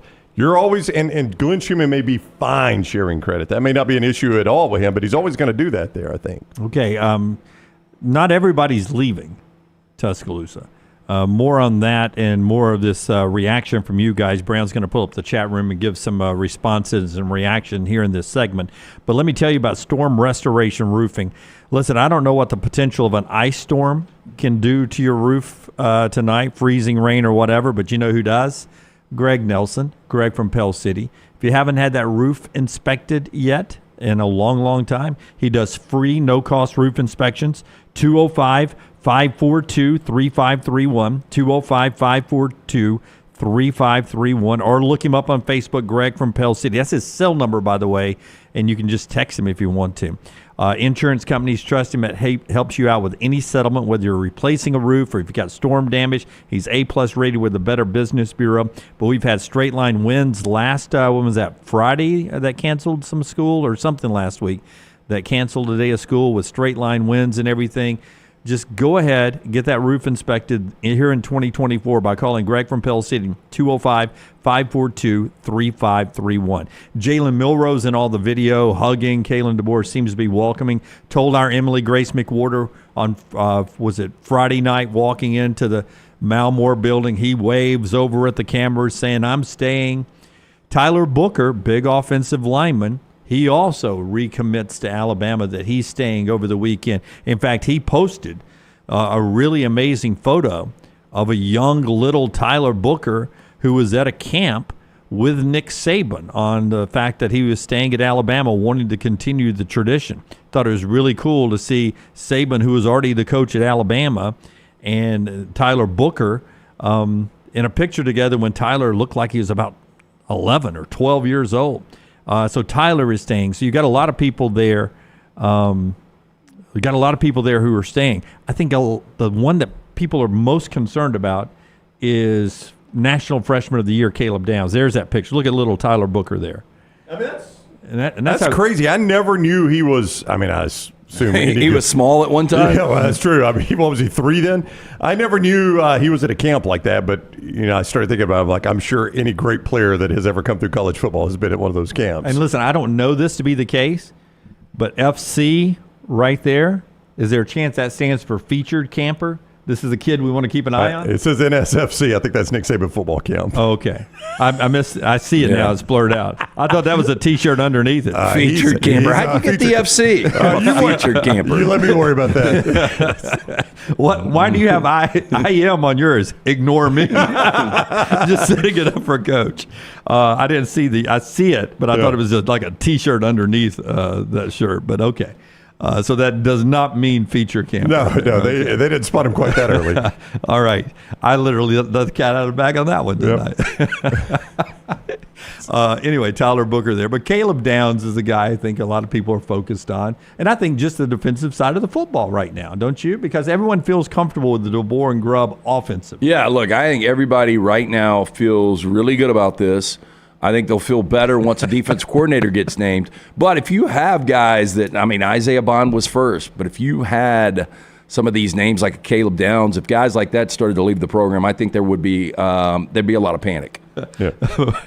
Brian in the chat room says, can you imagine the T-shirt that some have BS on it for Booster's son? Yeah, I'm going to say the Booster's kids probably don't need the designation. You probably pick those out in the drills. Hey, you with the BS. Yeah. Why don't you take another route for me here? Slow, skinny kid. Yeah, let A.J. McCarron throw you a pass, little BS. Yeah.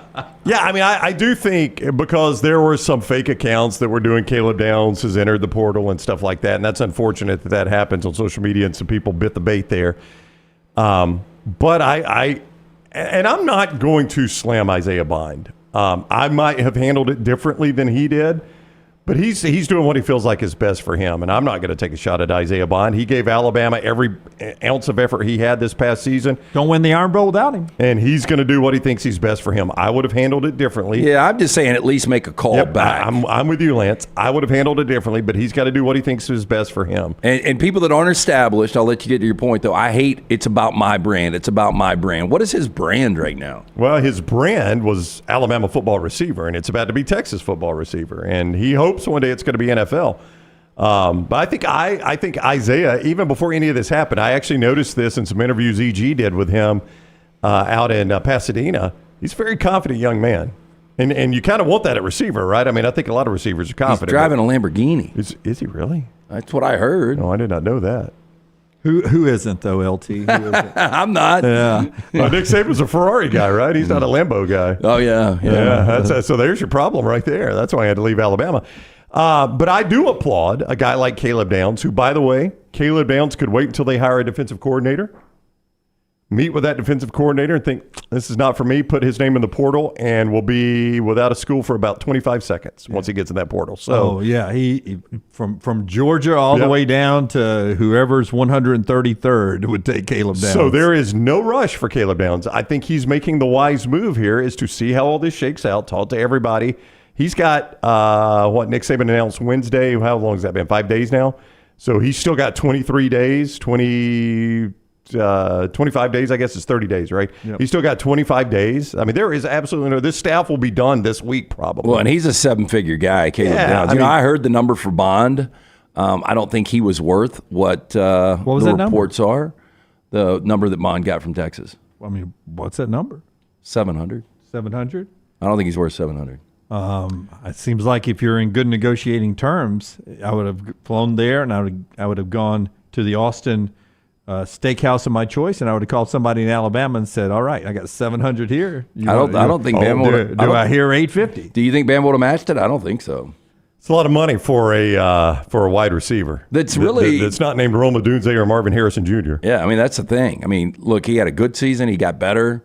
He's got potential to be that number one guy, but 700s, if that number is true, that's a big number. I would have gone to whoever is in charge of Caleb Downs right now and said, what do you think it's going to take to keep him? I got to know my budget here. Yeah, we got to start here. Yeah. We'll work our way down. But go ahead. I was going to say real quick, and I thought it was interesting. I was reading Glenn Guilbeau today at Outkick, and so for those that don't know, we were in a digital media room and there was a print room, so different things got said in different rooms on Saturday. So I did not hear Greg Burns say this, but he apparently said it in the print room, is that one of the first meetings he had was with Alabama staffers, and they split the roster up, and they said, these guys are your responsibility. You call them. Don't wait for them to call you. You call them and make sure all their questions are answered. And basically you guard the portal doors, right? You make sure they don't make an uneducated move. You make sure whatever fears or concerns they have, I'm aware of them. Coach Saban's aware of them. You stay on these guys.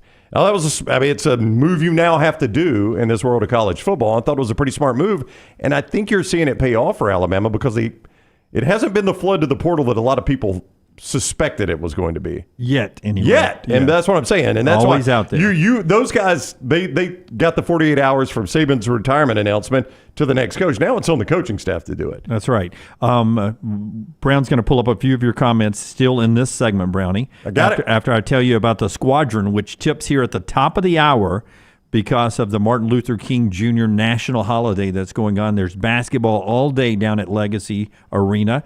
11 a.m. tip featuring $5 beers, a midday beer, $5 watching professional G League basketball down there.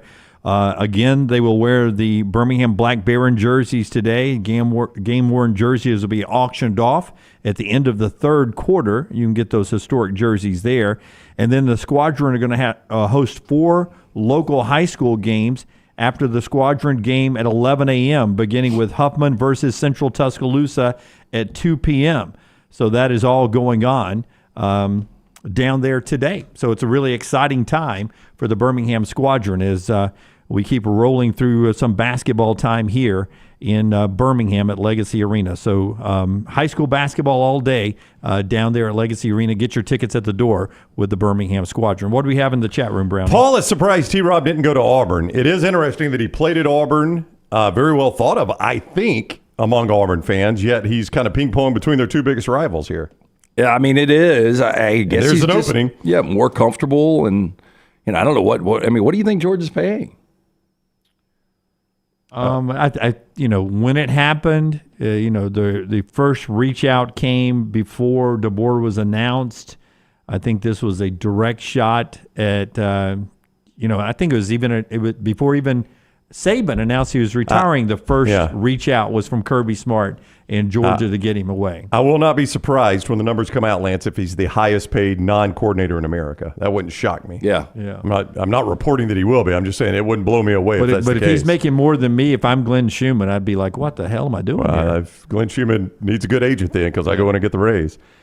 Charles says, asking, I'm really curious how NIL value is determined for a player. I know On3 has an NIL, I don't know what they call it, but evaluation tool where they could say this guy is worth this much, but it's really whatever they get out of the open market. I mean, the market determines it, and it's still a very inefficient market. Money's being thrown around left and right. I do not think this will stand up long term, but we're still in very early in this NIL market, so it's quite inefficient, and that's why a receiver that has 4 touchdown catches could get $700,000.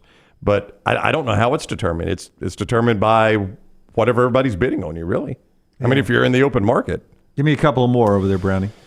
John is impressed with Coach DeBoer and the offensive staff he is assembling. Again, the defensive staff a little quiet right now. I think there's probably a reason behind that. But Ryan Grubb, again, is a guy that Alabama thought they had last year. And I think Alabama fans were excited about this guy last year.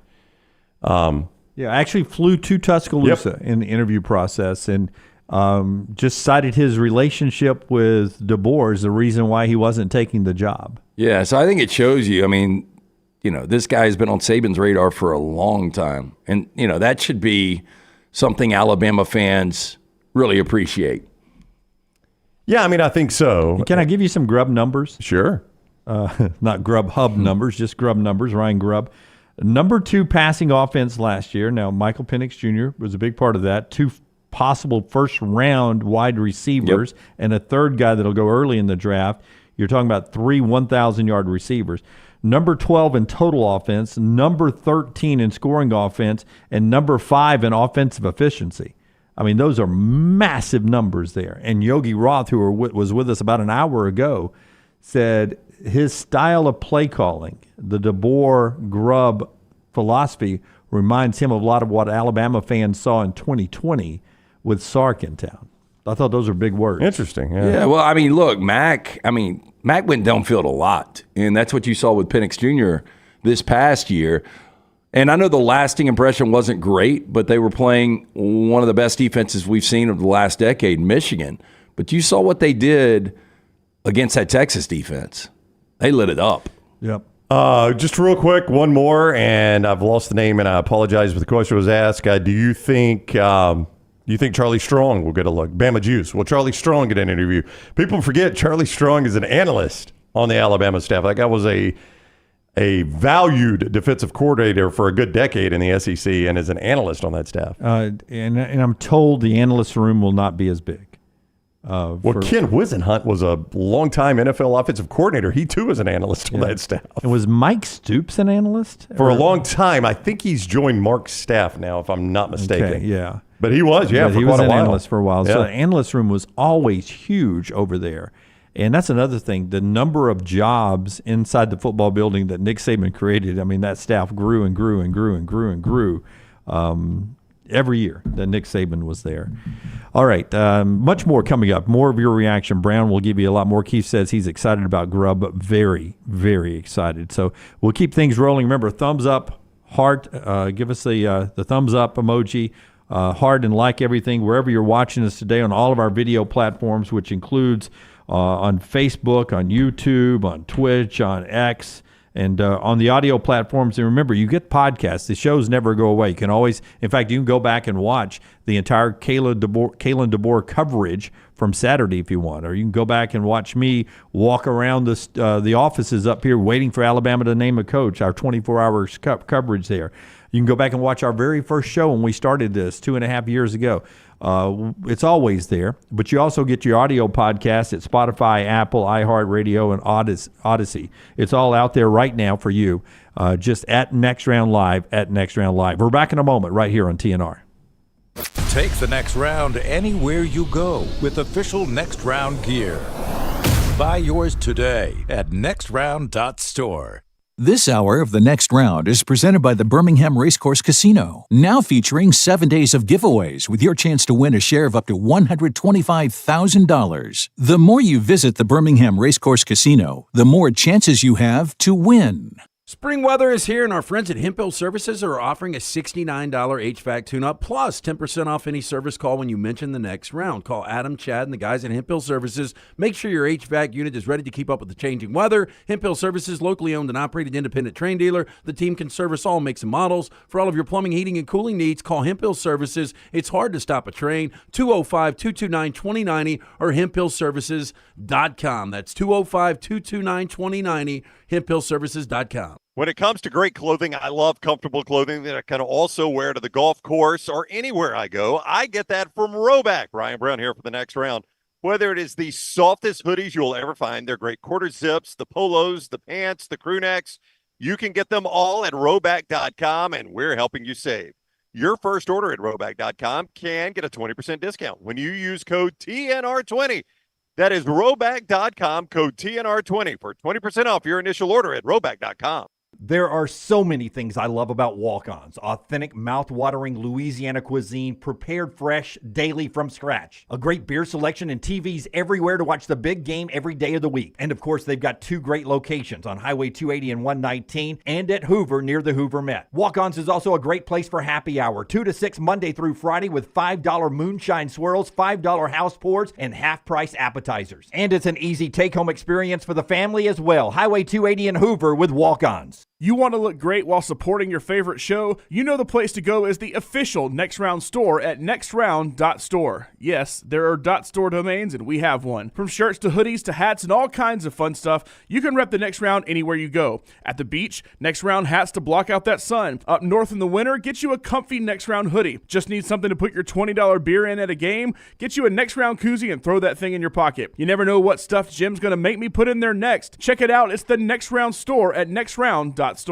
Storm season is here. Make sure you have a plan of action in place right now. Greg from Pell City and Storm Restoration Roofing should be your first call when storms hit. Insurance companies love working with Storm Restoration Roofing because of Greg Nelson's name and reputation in the industry. When storms hit, call Greg Nelson. He's local, 205-542-3531. He's the home of the free no-cost roof inspection. Greg from Pell City on Facebook, 205-542-3531. It's Storm Restoration Roofing. Start your day online with our website, nextroundlive.com. The latest videos, podcasts, and college football stories. It's also a great way to stream the show or shop in the Next Round store. Stay connected by visiting nextroundlive.com. That's nextroundlive.com.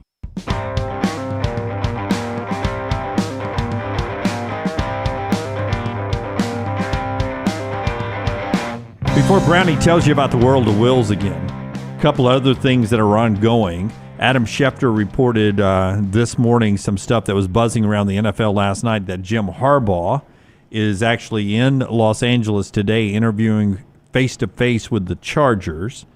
Now, this comes after their championship celebration over the weekend, and it also comes after Michigan gets word that J.J. McCarthy, Blake Corum, and defensive lineman Chris Jenkins are all going to the NFL. A.D. Ward Manuel at that celebration, which was, I think, inside their basketball arena, if I'm not mistaken. Couldn't be outside. Yeah, it's too cold. Said, said some nice things and then said, and just so you know, I am working my tail off for a contract extension for this man. And the crowd went crazy. But clearly, Jim Harbaugh has not signed any sort of contract extension, and now you see why today. I mean, he's at least going to see what's out there for him. Yeah, I think this is probably the move. I mean, if you're the Chargers and this is your guy, full autonomy, whatever he wants. I think based on what is going on, not only with the NCAA, but A lot of these old school coaches, and Harbaugh is an old school coach, I don't think they want to deal with what they're having to deal with right now. Best opening for him, wouldn't you think, Chargers? Yeah, just because you've got what seems to be, although he has never won a big game, seems to be a franchise quarterback in Justin Herbert. But just think of what Harbaugh has done, okay? Because I know he can be a punchline at times. But remember, he took Stanford, who was dog awful, and won an Orange Bowl. Correct. Right? Yep. Then he went to the 49ers, and we all remember them losing. By the way, Stanford would have been in a 14 playoff. Yeah, a couple. Yeah. But, okay, so you go to San Francisco, who was a little down and out following their great run, and he gets them to the Super Bowl, but it was 3 straight NFC championship games he got them in. It was a little bit like what he did at Michigan. With Colin Kaepernick. And then he gets to Michigan and did exactly the same thing, 2 playoffs, and then wins the national championship. He can coach. Yeah, I will say, though, the NFL is going to be interesting. You know, did he learn from some of the things he did the wrong way? And I'm not talking about wins and losses, but let's not forget, by the time he was about to take the Michigan job, San Francisco was going to trade him. Yeah, but there was a time, too, the Dolphins had an opening when he was leaving Stanford. He was very, very coveted by the Dolphins and chose San Francisco. So this guy's always had people in the NFL that like him. And some of that's John Harbaugh is just so dang good. Yeah, I mean, the Ravens are one of the most consistent franchises in the NFL. Hey, listen, the O'Reilly Auto Parts World of Wheels coming back to the BJCC. It's a custom auto show, February 2nd, 3rd, and 4th. You can see classic cars and hot rods, custom trucks and motorcycles, many of them never before seen in Birmingham. Shop vendors, register to win prizes, meet celebrities. Friday, WWE legend Mick Foley. Dave from Ken Digit Designs is there on Saturday. And Leave It to Beaver's Jerry Mathers on Sunday. Plenty for the kids to see and do in the kids' world with rides, characters, movie cars, free Hot Wheels drag racing all weekend long. The Super Show, see one-of-a-kind vehicles from all around the country. Register to win big prizes, all of that right there at the BJCC for the O'Reilly Auto Parts World of Wheels. February 2nd through 4th, you can get all your details at worldofwheels.net. Also get tickets, worldofwheels.net, but you can get tickets at discount tickets at any O'Reilly Auto Parts stores. The O'Reilly Auto Parts World of Wheels, February 2nd, 3rd, and 4th at the BJCC. Multiple-time state championship winning coach Mark Freeman from Thompson jumping into the conversation on our social media platform at Next Round Live. Oh, wow. And he says, before Alabama, Coach Saban was at LSU and then the Dolphins. A different world today. And here's what the Thompson coach writes. Kalen DeBoer has experience in the portal world, which is huge. But all the other coaches in the SEC do as well. Time will tell. The SEC is different. Hashtag outwork them all, which is his saying there at Thompson. But the fact that DeBoer's success comes now in this maybe makes him, able to jump into the Alabama job and not have a huge learning curve because everything is so fluid in college athletics. Y'all's thoughts on that? Well, look, again, I don't think the job's too big. It's all about roster retention right now, but I think there's going to be a name or two out of the portal that end up signing with Alabama. And DeBoer knows that that's where you can get ready-made experience. And Michael Penix Jr. was the ultimate example of that. There were a lot of people that believed that it was kind of a flash in the pan last year and he wasn't going to be able to repeat that. And he was even better this year. 11-2 and then 14-1, losing in the national championship game with a recruiting class of a composite in what, the 50s? In the 50s. In the 50s. Another big news happening before we talk a little basketball here. Cam Ward flipped back, not going to the NFL. He's going to Miami. That ends up being a huge get for Mario Cristobal. You guys remind me the last elite quarterback that Mario Cristobal, at least putting up big numbers in college football. It just seems like those Miami offenses, and even back to Oregon, it wasn't what we saw with Bo Nix. As good as Justin Herbert was back in the day, and I don't know if Herbert ever played for Cristobal. Anyway, I thought it was a weird move. Cam Ward probably could have named his destination, but Miami's throwing a lot of money around. And I think Cam Ward realized, flirting with the NFL, there was no chance he was going in the first round. More than likely late second, third round, and the money he could make to go to Miami this year was probably more than he would get, even in a signing bonus. New AP poll comes out in basketball at the top of the hour, but we always use KenPom. And if the Final Four was KenPom today, Auburn would be in the Final Four. Yep. Houston, Arizona, Purdue, Auburn, as of last check for me on the Ken Palm. Then North Carolina at 5, and Alabama in at 6, followed by UConn, Tennessee, Duke, and Wisconsin in your top 10. Let's go Auburn first with what we saw over the weekend. The Tigers dismantled LSU, 93-78. They've now won 9 games in a row. They're on the road Wednesday at Vanderbilt to try to keep going. Them and Alabama, only 2 unbeaten SEC teams left in conference play. Bruce Pearl gets asked over the weekend about becoming the second winningest coach in Auburn history behind only Cliff Ellis. Here is BP after another win down at Neville Arena. Hey, Bruce, I think you passed Cliff Ellis for second place all time on the win list here at Auburn. What does that mean to you?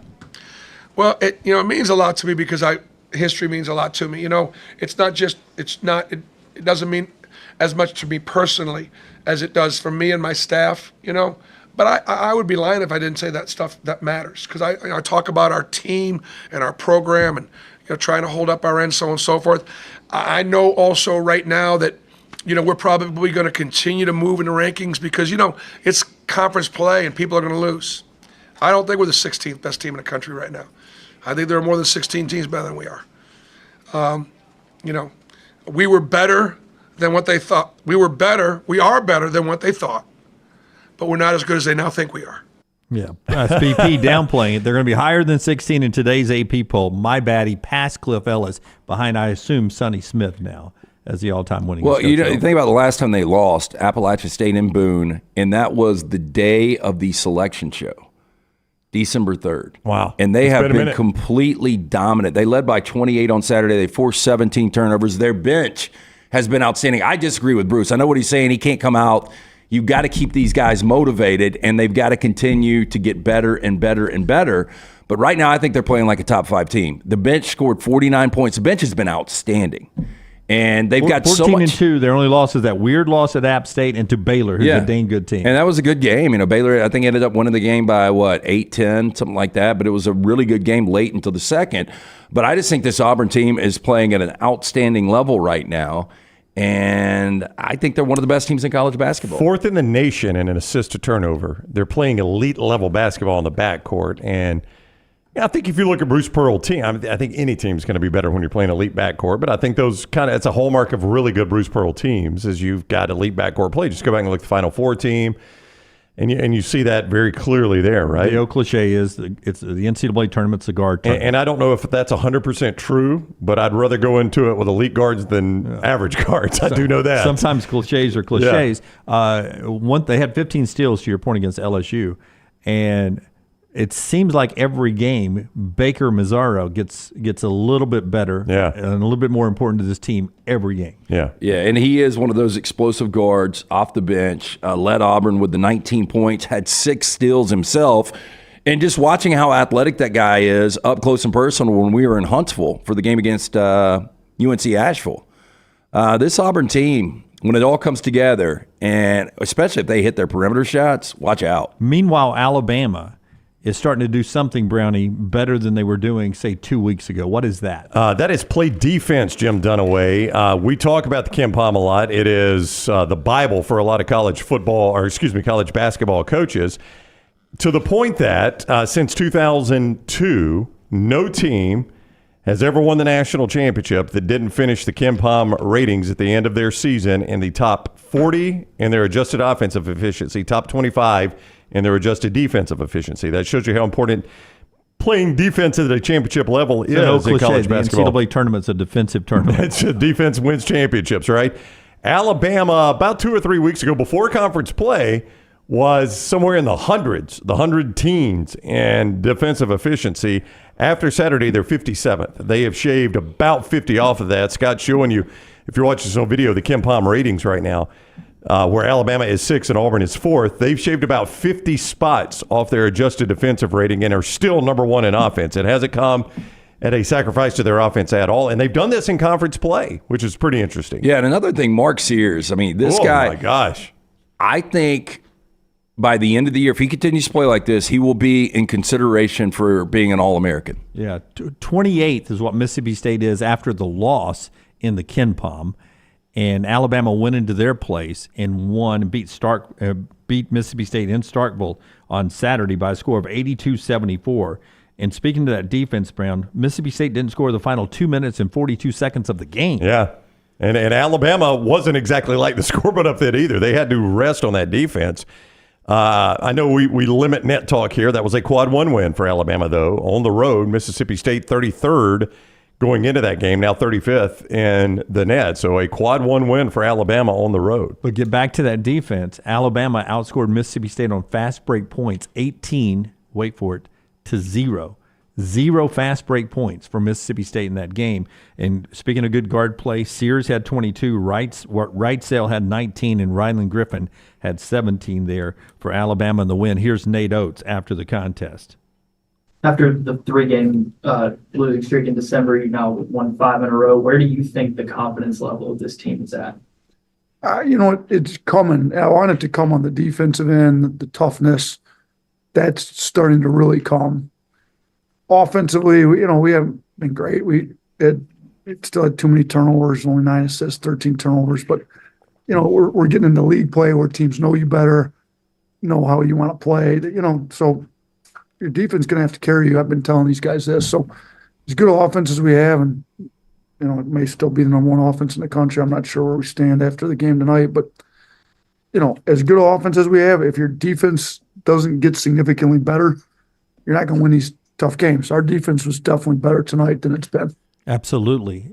Go ahead. You mentioned that Auburn, based on the Ken Palm, would be a number 1 seed. If you just go by the net, Alabama would be a number 1 seed. That shows you how these two teams are playing when it comes to the analytical side of the game. Yeah, that's very good. Hemphill bringing us this basketball coverage. Give me a thought and then tell me about Hemphill. Yeah, I was just going to say 5 consecutive games where they haven't given up more than 75 points. Alabama's not going to lose if defense shows up and you give up less than 75 points. 205-229-2090. That is the number you need to call. Adam, Chad, Andrew, the guys at Hemphill Services. Make sure that unit is ready to keep up with this changing weather. It is going to be absolutely freezing tomorrow, right? Yep. What is the in the low, like 14? Oh, it's going to be awful. There's freezing rain possibility anytime after 5 today. Well, the guys at Hemphill, they will make sure everything is up and running since 1954 for all of your plumbing, heating, and cooling needs.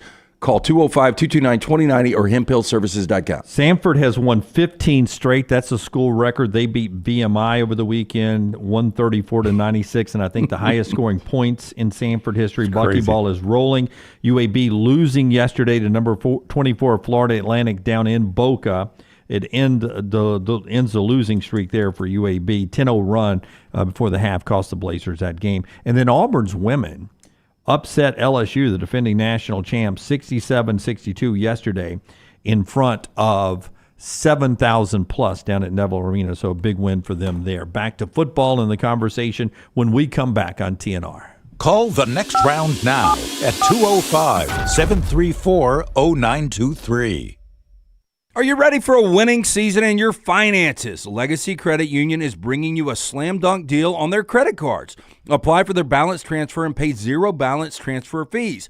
That's right, there is no balance transfer fees, and they're offering a jaw-dropping 2.99% APR for the first 6 months. Whether you're looking to clear the cord of those holiday expenses or just wanting to streamline your finances, apply online today, legacycreditunion.com. Annual percentage rate, terms and conditions may apply. See Credit Union for details. Federally insured by the NCUA.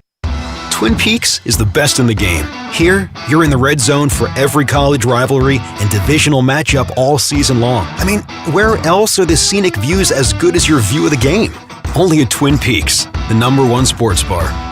When it comes to great clothing, I love comfortable clothing that I can also wear to the golf course or anywhere I go. I get that from Roback. Ryan Brown here for the next round. Whether it is the softest hoodies you'll ever find, they're great quarter zips, the polos, the pants, the crew necks, you can get them all at Roback.com, and we're helping you save.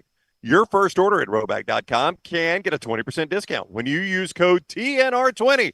That is Roback.com, code TNR20 for 20% off your initial order at Roback.com. Hey, Lance Taylor from the Next Round to tell you about our friends at Gutter Cap. Gutter Cap's that patented aluminum cover system that fits over most existing gutters to keep out debris and eliminate that gutter cleaning. It's backed with a lifetime warranty, almost 20-year service record right here in Birmingham. Stay off that dangerous ladder forever. 45% off the retail price now if you call guttercapbirmingham.com. Call my good friend Chris Stewart now, 205-823-2212. Cap it, don't snap it. It's Gutter Cap. The Double Down Media podcast family is live and full of content for all ages. The Mystery Fifth Hour gives the Next Round host a chance to talk about everything but sports. Pour a glass of Bama and Bourbon, our weekly college football conversation, while sipping on some of the most interesting pours in the bourbon world. And in our Not For All Ages podcast, The Last Call, LT takes off the gloves for in-depth conversations with stars like Taylor Hicks, presented by Redmont Vodka. Find these podcasts and more by searching The Next Round on Apple, Spotify, and on our website, nextroundlive.com. Fire damage to your home or business is something you never want to consider. Ryan Brown here from the Next Round. But in the horrible event it happens, Dry Tech is here to help. They respond quickly and will reply to you within 20 minutes when you call 205-637-0143. They're working for you, the customer, not the insurance company. They've got 5 crews ready to go 24/7. Don't call the insurance company first. Call Dry Tech. Just remember this website, mydrytech.com. That is mydrytech.com. Want more of the show? Download the app or visit nextroundlive.com for the latest podcast, The Mystery Fifth Hour, our Not For All Ages podcast, The Last Call, and the entire Double Down Media podcast family. All at nextroundlive.com and on the Next Round app.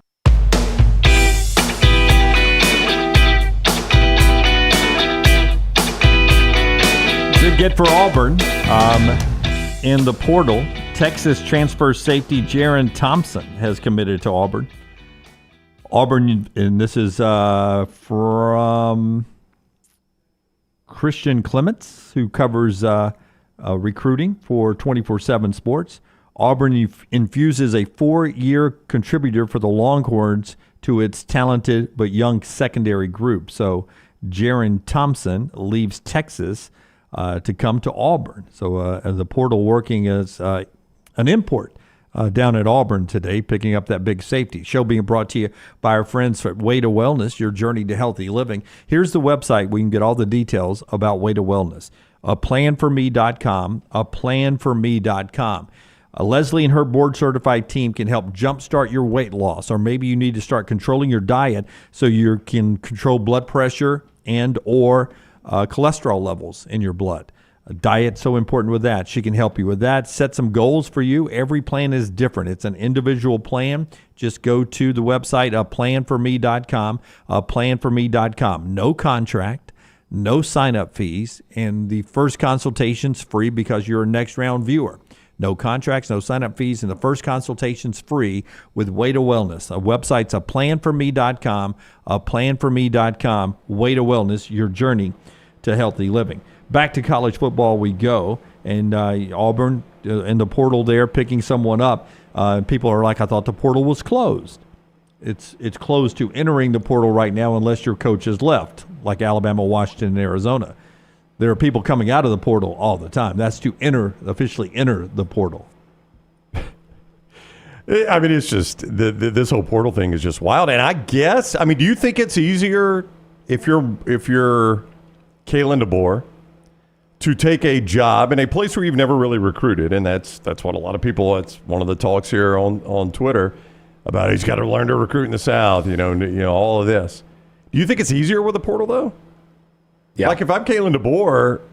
Yeah. Look, I mean, he's got you can go to a quarterback and you can say, look what Michael Penix did with his career, you know, coming out of the portal and coming to play for me and Ryan Grubb. I think it's harder in this situation, though, Brown, because you're in the old days, you would be inheriting technically by recruiting services, the best roster in college football.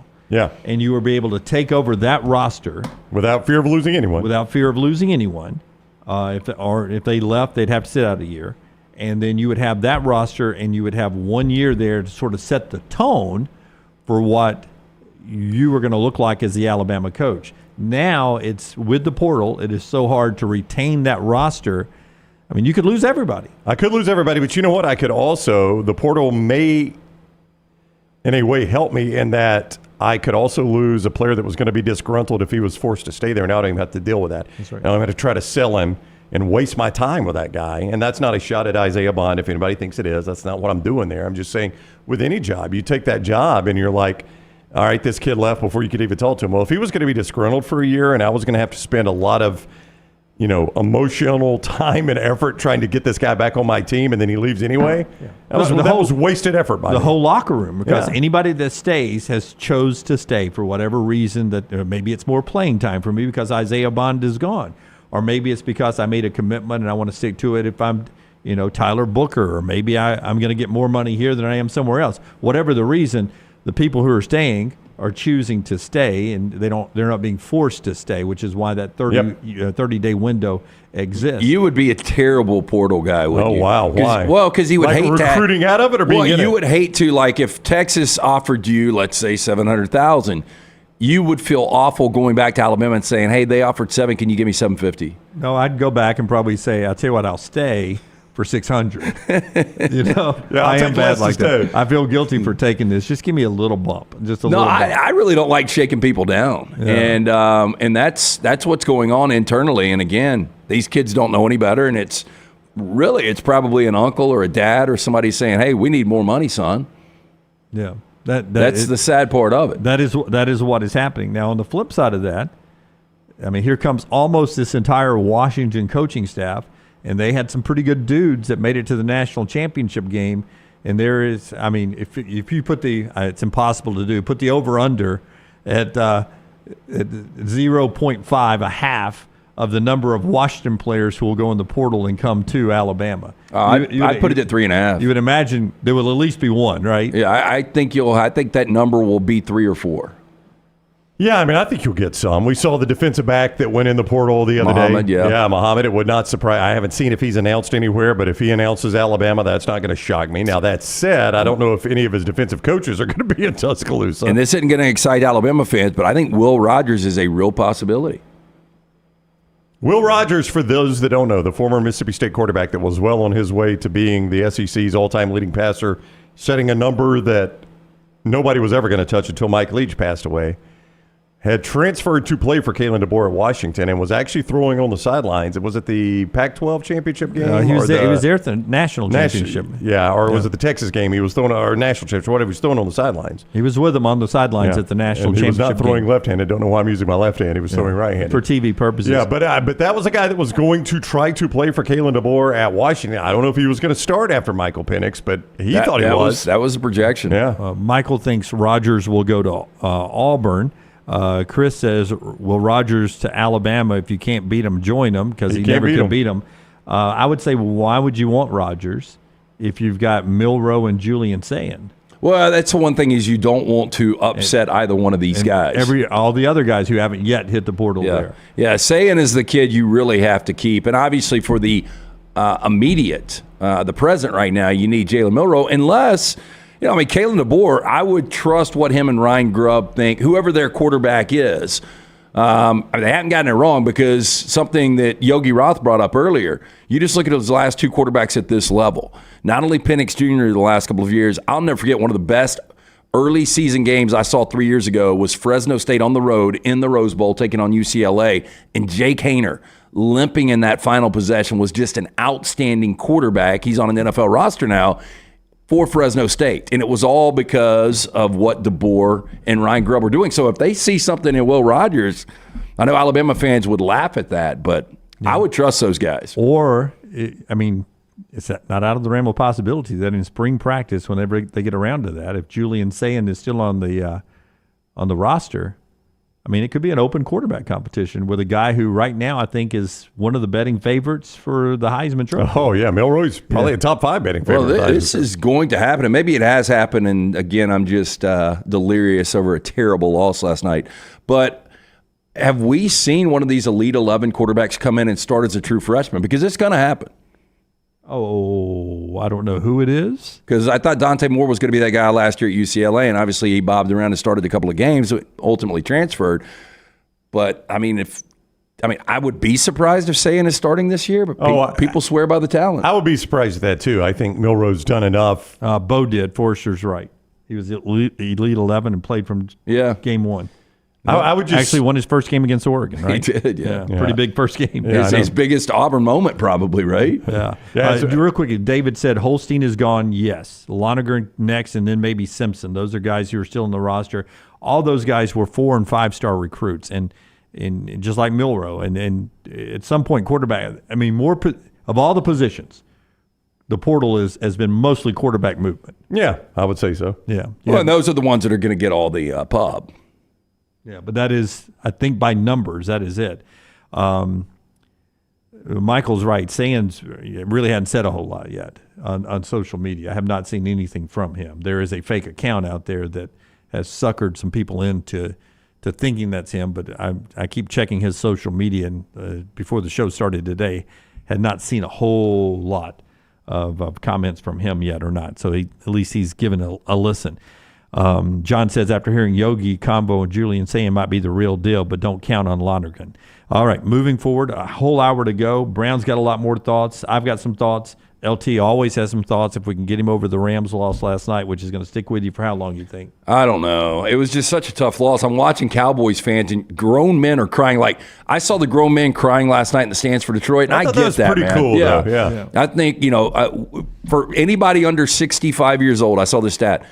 You've only seen the Lions win one playoff game in your lifetime until last night. So I get that. Cowboys they fans literally showed a guy in the stands who was alive for their the season ticket guy? Yeah, the last championship they had. Yeah, I mean, I thought it was pretty cool. Yeah, they went around, they were showing like Calvin Johnson, Eminem. I thought he was the team owner at first, the first time I saw him. And season ticket holders since.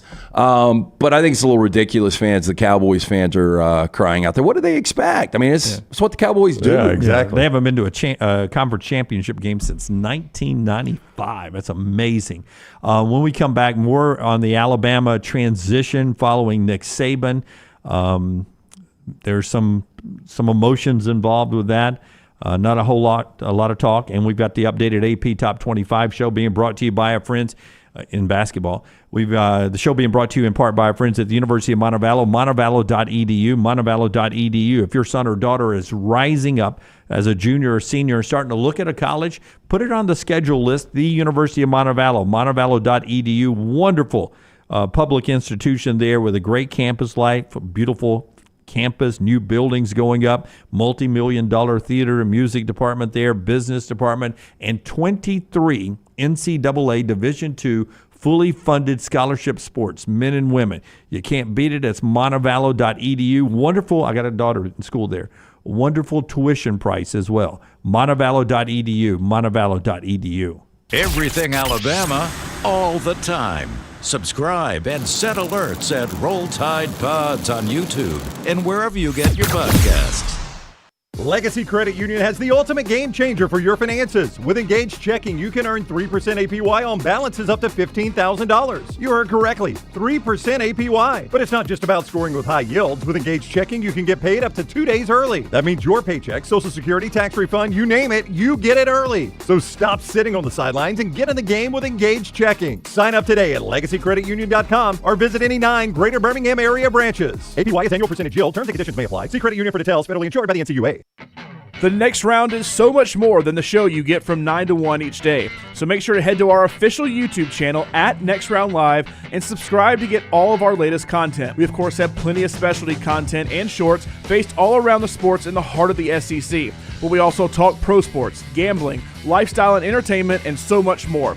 It's the Next Round YouTube channel where you never know what you're going to find next. Subscribe now to see the latest content and get notifications when we go live. That's at Next Round Live on YouTube. Storm season is here. Make sure you have a plan of action in place right now. Greg from Pell City and Storm Restoration Roofing should be your first call when storms hit. Insurance companies love working with Storm Restoration Roofing because of Greg Nelson's name and reputation in the industry. When storms hit, call Greg Nelson. He's local, 205-542-3531. He's the home of the free no-cost roof inspection. Greg from Pell City on Facebook, 205-542-3531. It's Storm Restoration Roofing.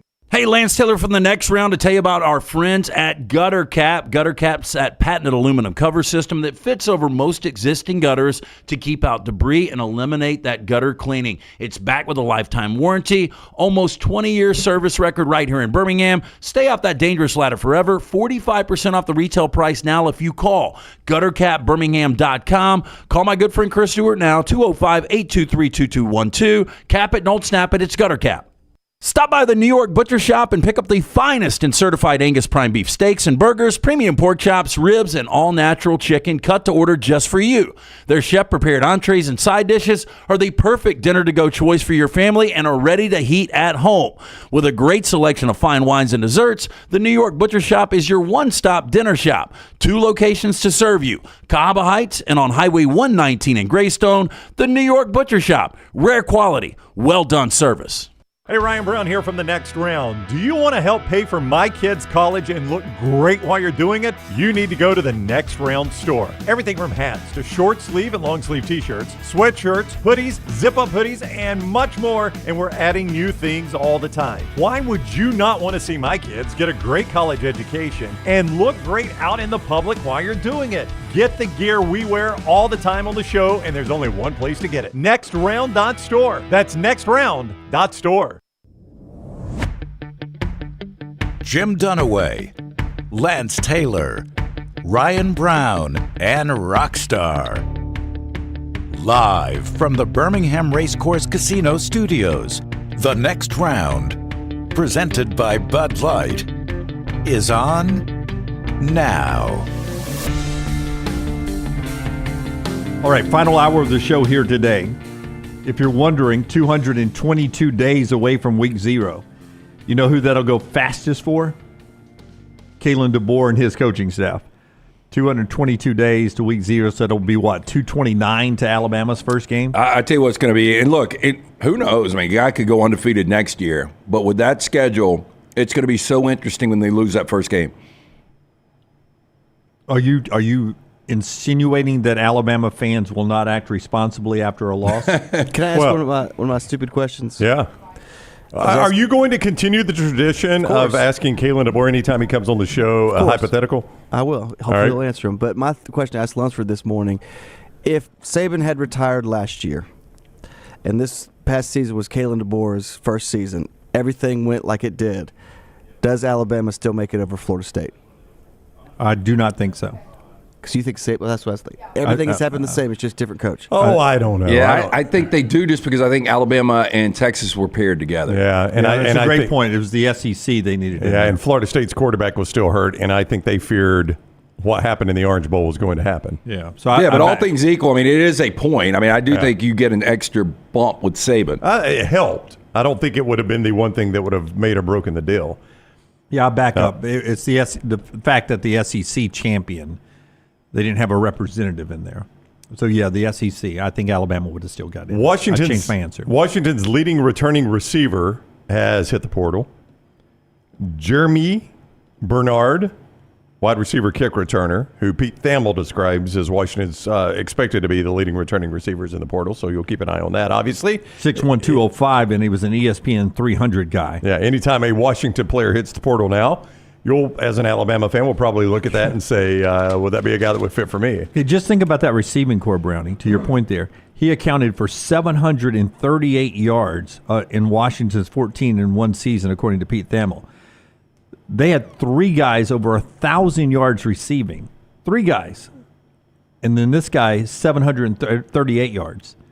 I think 738 would have led the team at Alabama. Now, is that his career or that was this year? It says the 6'1", 205 wide receiver from Las Vegas accounted for 738 yards in Washington's 14-1 season. All right. Yeah, I guess that's his total yardage, right? So, yeah. That's pretty impressive. Yeah. I mean, that was a good, there's no doubt it was a good receiving core. And helped out by a quarterback that could get the ball out there to him in a scheme. Yeah, he had 419 receiving yards this year, 2 touchdowns. So that's his total yards. He was a kick returner as well. It's a guy that does a lot for you. There you go. That was the kick returning yards is what I was missing there. All right, this hour of the show being brought to you by our friends at Gutter Cap, and then we'll get back into the conversation surrounding the change in Tuscaloosa. 205-823-2212. Cap it, don't snap it. It's a dirty, dangerous job. It's the last thing you want to do after a long week of work is get up on the roof. You slip, you fall, you snap the neck and die. You're no good to the wife or kids. Make the phone call that I made more than 2 decades ago. That is to our friend Chris Stewart, part of the Birmingham Business Bureau. I think he's actually on the board. He is on the board. Call 205-823-2212 or guttercapbirmingham.com. All right, let's just talk a little bit about what we were talking about just now, LT, because Alabama goes 2 games against G5s, yeah, Western Kentucky and USF. It's a soft start. Then on the road to Wisconsin, and then home to Georgia. Yeah, after a bye, you do at least get a bye before that Georgia game to try to patch any holes you find in the shakedown cruise there. You have to be undefeated going into that Georgia game. So if they're not undefeated there, that's bad news. If you've lost one of the first 3, we understand the meltdown. But if you lose to Georgia, that's going to be the number 1 team in the country. And I've been here long enough. There will be some meltdown then too. But Kalen DeBoer, in a funny part of the coverage we had on Saturday, was asked this question about the pressure to win quickly in this job. I've spoken to students, and these are young people, mind you, who say they're going to give you 3 games. Can you talk about that pressure and dealing with it? I got 3. Okay, I was making sure I had that many. But I understand that there's a piece to, and I'm all about winning. I'm never going to shy away from it. One of our main slogans, we call it a maxim, is winners win because that's what winners do. And we're not going to shy away from winning and the importance of that. But we're going to focus on the process. We're going to focus on those things. And when we have the foundation that we have and we have the right people, we understand there's going to be tough times. There was tough times this last year. And we got through it. They got through it because they focused on not winning, but focused on the process. Oh, that was said differently, but that was a Nick Saban mantra, right? Don't focus on the scoreboard, focus on the process. If they lose by 7 to Georgia, you think anybody's going to say, yeah, but they lost by 10 to Texas last year and played for the national played for in the national championship tournament? No, and that's the thing. If you drop that Georgia game, it's a different world now. It's a 12-team playoff. You're right. I mean, you're just fine. So, yeah, there's going to be hand-wringing, and some of it will depend on if you lose that game, what the loss looks like. Yeah, and back to his first year at Washington, he lost his first game the last weekend of September and ended up losing back-to-back games to UCLA and Arizona State on the road and didn't lose again. And so, going into that a week ago tonight, they had the longest win streak in college football, 21 consecutive wins under Kalen DeBoer.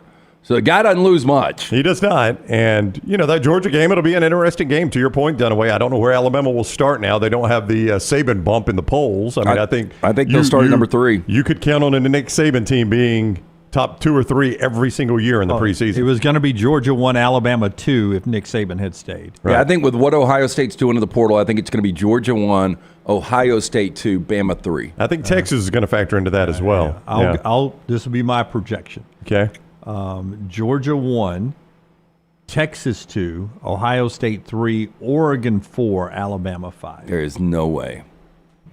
Let's not forget. There is no way. Who is Dan Lanning's kryptonite? I was going to say that'll be Lanning's first win over Kalen DeBoer if he's ranked in front of him. Yeah.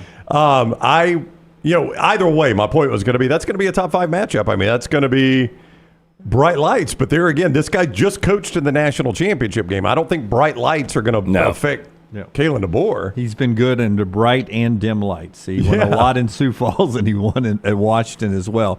Can we make it our first state bet of 2024? Here we go. Oregon will not be in front of Alabama preseason? Yes. I could see Texas. By using the AP preseason poll. Mm-hmm. AP preseason poll, you've got Oregon in front of Alabama. You got Alabama in front of Oregon. That's the only bet. So regardless of what happens in the portal rest of the way, that's the state bet. Okay. Yeah. And I do feel better probably. Well, I don't know how much more work Oregon's got in the portal, but they've done a hell of a job already. They have. All right. That's the projection there. and by us. 4 downs coming up in a second, but I wanted to continue. I've got 2 downs, by the way. Oh, and I've got 2. That worked well, out that's, really that's good 4. for you. Unless our man. 2 duplicate. Sachs right High there. School in Jacksonville State. Are they celebrity birthdays? They are none. So Are that's yours? perfect. There we go. All right, you know how to work this. What a team. But I wanted to give a little bit more from the news conference this past weekend. I don't know if this was Emily Grace McWhorter's what. Your celebrity birthdays crack me up sometimes, too.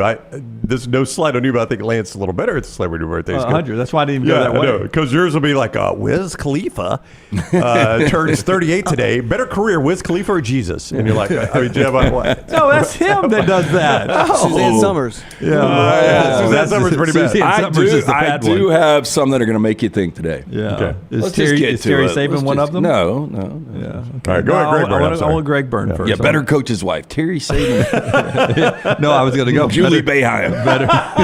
Better career, Wiz Khalifa or Terry Saban? I'd go Terry Saban. Happy birthday, Terry Saban, by the way. Her birthday today. Greg Byrne, the AD who got 49 hours and brought in Kalen DeBoer as the coach. I don't know if this was Emily Grace McWhorter's question, followed up by Ryan Brown's question the other way, or somebody else who finally got the microphone in the room. And how about Brown telling Byrne, yeah, we haven't slept either. Well, I was tired too, We're sitting on a set talking about coaching. This guy's flying across the country multiple times. Meanwhile, I lived up here for a night. He goes, Do we have that clip, though, for us with Brown saying, well, I know what you're talking about. Me too. No, that's not what I said. You did. You upstaged him. No, it is not what I said. Okay. I said, I was introducing myself as they ask you to do. Please state your name and your affiliation. And he interrupts me. He says, hey, Ryan, how are you? I said, I'm great, Greg. How are you? I'm tired. I said, we all are. That's all I said is we all are. I was tired. I'm not going to apologize. Here's Greg on what basically saying he doesn't need Kalen DeBoer to be Nick Saban. Here we go. For a long time, the media, and I don't blame you writing this or saying this, would say, who's going to want to replace him, right? And I've looked at it as you better find somebody that doesn't see that as a negative, but sees that instead as a challenge and what an opportunity. And almost immediately, both from Coach DeBoer and Nicole, I could sense a comfort level in who they are and a humility in who they are, and also a confidence in who they are. That's what you're looking for, to have somebody that have that balance. Think of the impact that Miss Terry's made, right? That's, Nicole's not going to be Miss Terry. She shouldn't be. She needs to be Nicole DeBoer. And Coach DeBoer needs to be Coach DeBoer, not Coach Saban. And I sensed that right away and sitting down and talking to him. He's got a quiet confidence. I'm not talking about Greg Byrne.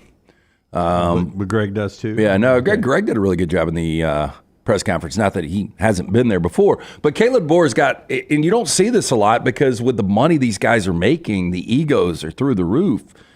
He just doesn't seem to have any ego at all. He's very confident. It is tough to have that much confidence without having an ego, but I think he's one of the few that at least that's the way it seems. Well, I think it probably required a little less ego than a normal coach has to take this job right now. It's a guy that knows he's going to be compared immediately to Nick Saban. And, well, Nick didn't do it that way. And I'm sure, there are going to be a lot of things, like some of the smaller things. Let me think I'm just going to think of a random example here. The Coach's Radio Show, for instance. Coach Saban had a media guest because he liked to go out and sign autographs at the table, and wanted to have somebody there that if he was in the middle of taking photos or whatever, could answer a question while he had time to get back to the stage.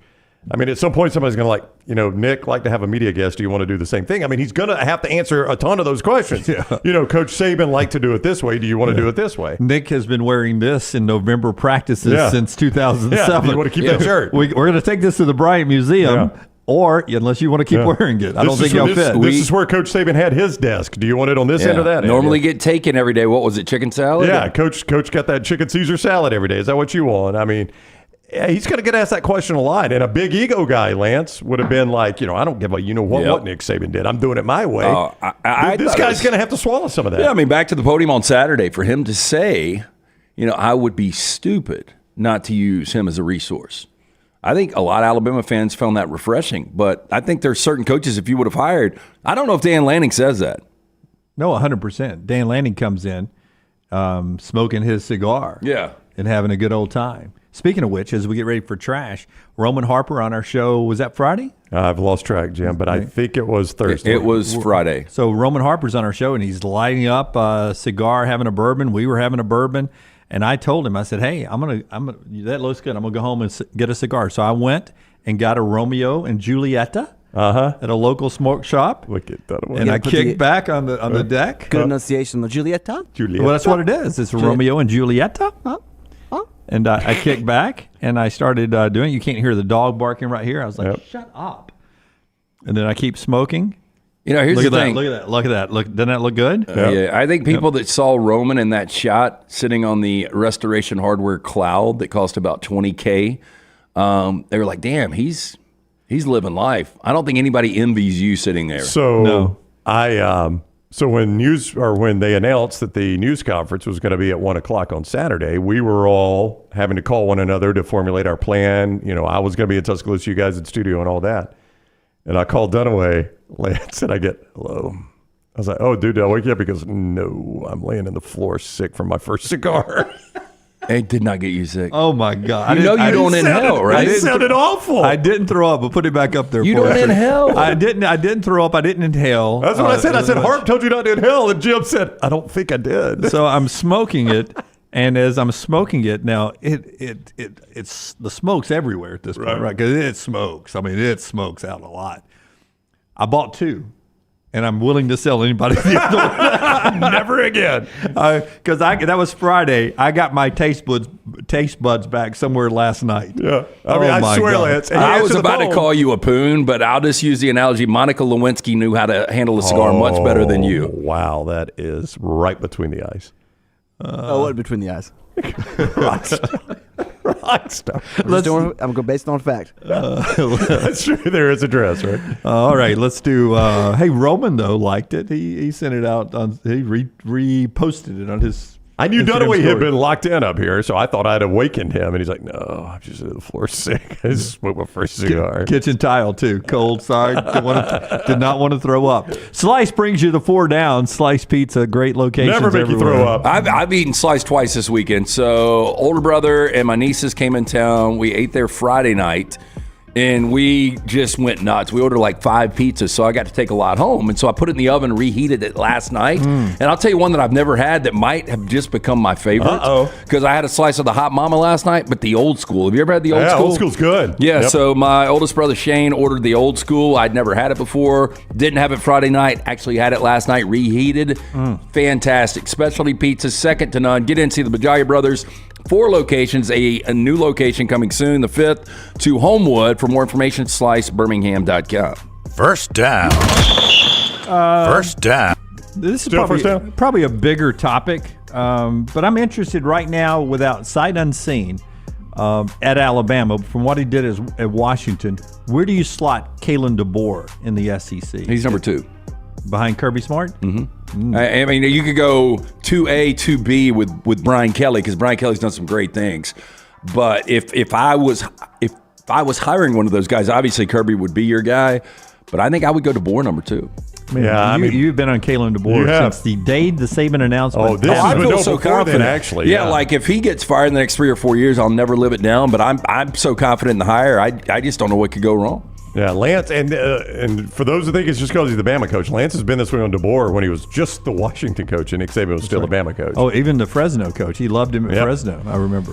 When he was hired at Washington, I remember him saying that's a great hire for Washington. Yeah. Kelly is a more accomplished coach in his career. It is hard to ignore what he's accomplished in his career. So I think I would still have him in front of DeBoer. And then to me, DeBoer's in a group of guys, and I don't know. It's easy for us to say in the moment, but who would you guys rather have as your head coach, though, between those two? Like, I don't think you go wrong. I think Brian Kelly's tremendous. But if you could pick one of those guys right now. Well, I think one's struggling to recruit in the South. It is becoming the most overplayed thing. And I would say DeBoer, that offense is so fluid, but watching this past year, I mean, the LSU offense was a lot of fun. Won a guy a Heisman. Yeah. That, by the way, is what everyone's hoping happens to Jalen Milroe, right? You take Jaden Daniels and put him in with the right mindset, and he goes from what he was at Arizona State and even takes it to a new level. But DeBoer's younger than Kelly. I think all things equal, I think I would go DeBoer. Yeah. Second down. Keep in mind, Dwayne, Dwayne, it's a new world. We got to remember that. Sark's in the league now. Will is insane. DeBoer leaves Alabama with worse record than Jimbo at A&M. I wish I could get any amount of money on that. What was Jimbo's record? I mean, Jimbo lost 4 games a year. Remember, 2 games a year gets you into the playoffs. Like right now, probably if you only lose 2. And people are remember, DeBoer lost 3 games in 2 years. Yeah, Jimbo Fisher's Texas A&M record was 45-25, 27-21. It won't be that bad because if it were heading that direction, he won't get enough time to get to 45-25. Right. He won't have a $77 million buyout.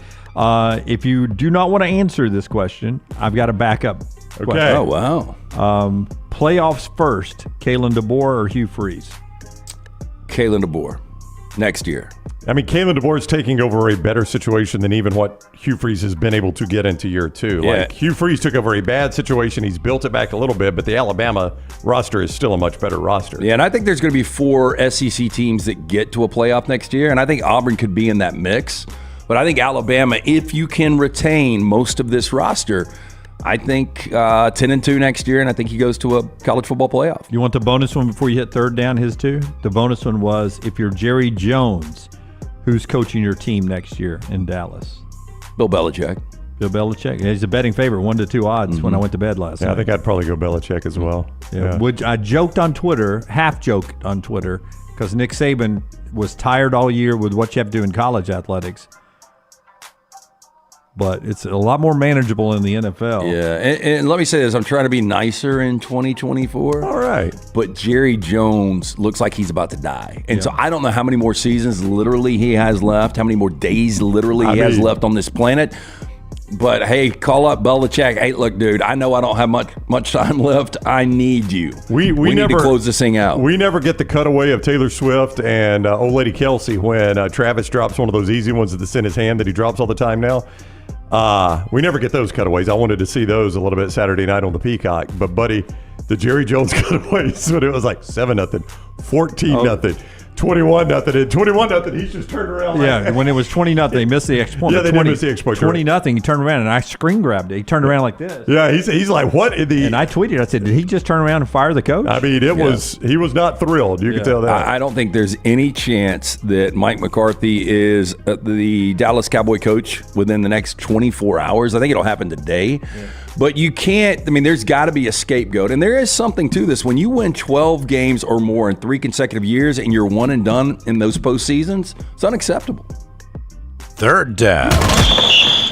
Oh, so Ronnie Van Zant would have been 76 years old. Lead singer, original Leonard Skinner, right? Yep. Okay. Good job, Jim. I mean, there's Van Zants all over the place, right? Yeah, I know, you cannot swing a stick and not hit a Van Zant. But you're kicked out of the state if you didn't get that one right. If both of these guys were still alive today, Len Bias, who passed away right after the NBA draft, went number 2 overall to Boston, and Ronnie Van Zant, who ultimately would have had the better career. I would say Van Zant. I would say Len Bias. I mean, Leonard Skinner was pumping out the hits when they crashed the plane. Yeah, and I thought he was an underrated singer. He's a very good singer. Fantastic singer. Good songwriter. I would pick him. I think I would go Van Zant. I think I would too. Bias was going to be a no-brainer. I think he was going to be a Hall of Famer. He was going to be outstanding. But I would go Van Zant. How many albums in were they, Rockstar, do you know, at the plane 7? crash? Oh, God. No, I think 3. I don't think it was many. I think it was 3. Biggest one second helping was their biggest one. That's when they had the majority of the hits on all of it. I was about to say, think of all the hits they've got right now, and they had only done 3 or 4 albums, I think, before the plane crash. Tyler back row Van Zant by a mile. Jeff Van Zant, Lone Soldier Van Zant. I'm on the wrong side of America again. I think you are. Ronnie Van Zant, they were headed in an incredible direction. I just lost my part of the floor. I mean, you think about it, without half the band, they're still playing. Less than half the band. No, I don't think there's a surviving member. I think there was one. I don't know if Damon Johnson's been playing with them lately. But I thought the piano player was the last Gary one. Rossington. He passed. Yeah, he passed. Yeah, and one of Rockstar's greatest lines of all time is the greatest cover band of all time is Leonard Skinner. They're not that good. Fourth down. Pitbull, 44 today. Drew Brees, 46. Better career. I'd go Pitbull.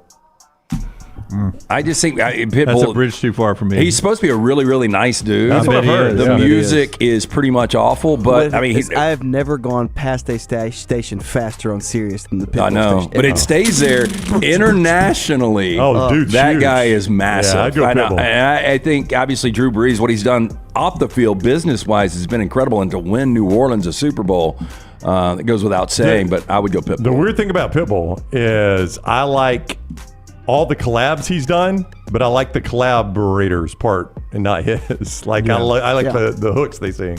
And also, what was that contest they had? So you like Kesha's Timber? That's an excellent song. It is. It is. It is. It's very good. It is good. It's cheesy, but it's and good. To Brown's point, her version is really, really good. Several years ago, we were back at the old job. They had a contest. It was a Walmart contest with Pitbull. I remember I put it in trash, and they let the America vote which Walmart he gets to go to for a signing, and they picked Alaska or something like that.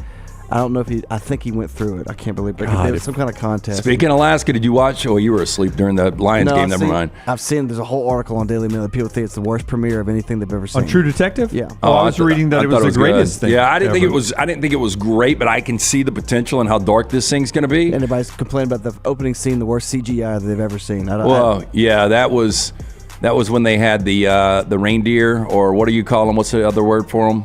Antelopes? No. Caribou. Caribou.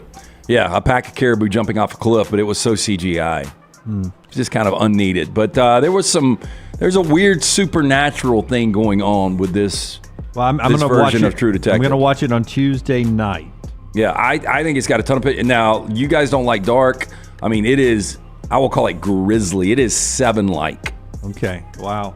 All right, that's our Four Downs, brought to you by Slice. The show is also brought to you by our friends at Hemp Hill. Trash is part of the next segment. We'll give you an update around the athletic department, which includes a possible SEC athletic director leaving for Ohio State. That coming up on the other side. Tell us about Hemp Hill, LT. Hemp Hill Services since 1954 for all of your plumbing, heating, and cooling needs. Call Adam, Chad, Andrew, the guys there. Make sure you tell them the next round sent you. 205-229-2090 or hemphillservices.com. Everything Next Round is on demand now in the podcast section at nextroundlive.com.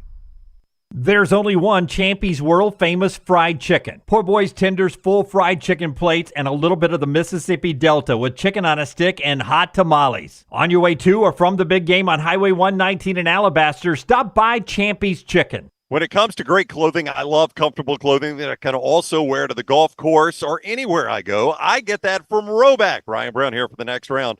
Whether it is the softest hoodies you'll ever find, they're great quarter zips, the polos, the pants, the crew necks, you can get them all at Roback.com, and we're helping you save.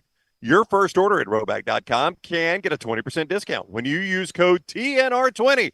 That is Roback.com, code TNR20 for 20% off your initial order at Roback.com. This hour of The Next Round is presented by the Birmingham Racecourse Casino, now featuring 7 days of giveaways with your chance to win a share of up to $125,000. The more you visit the Birmingham Racecourse Casino, the more chances you have to win.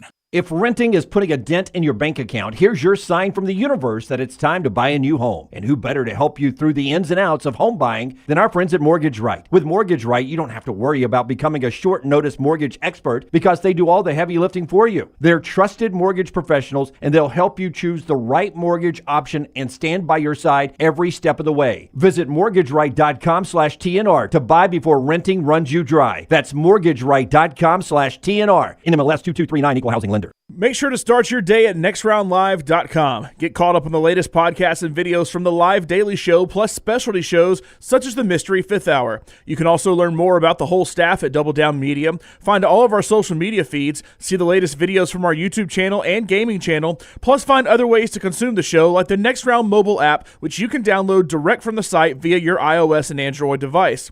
Make nextroundlive.com your homepage and stay up to date with everything from us here at the Next Round.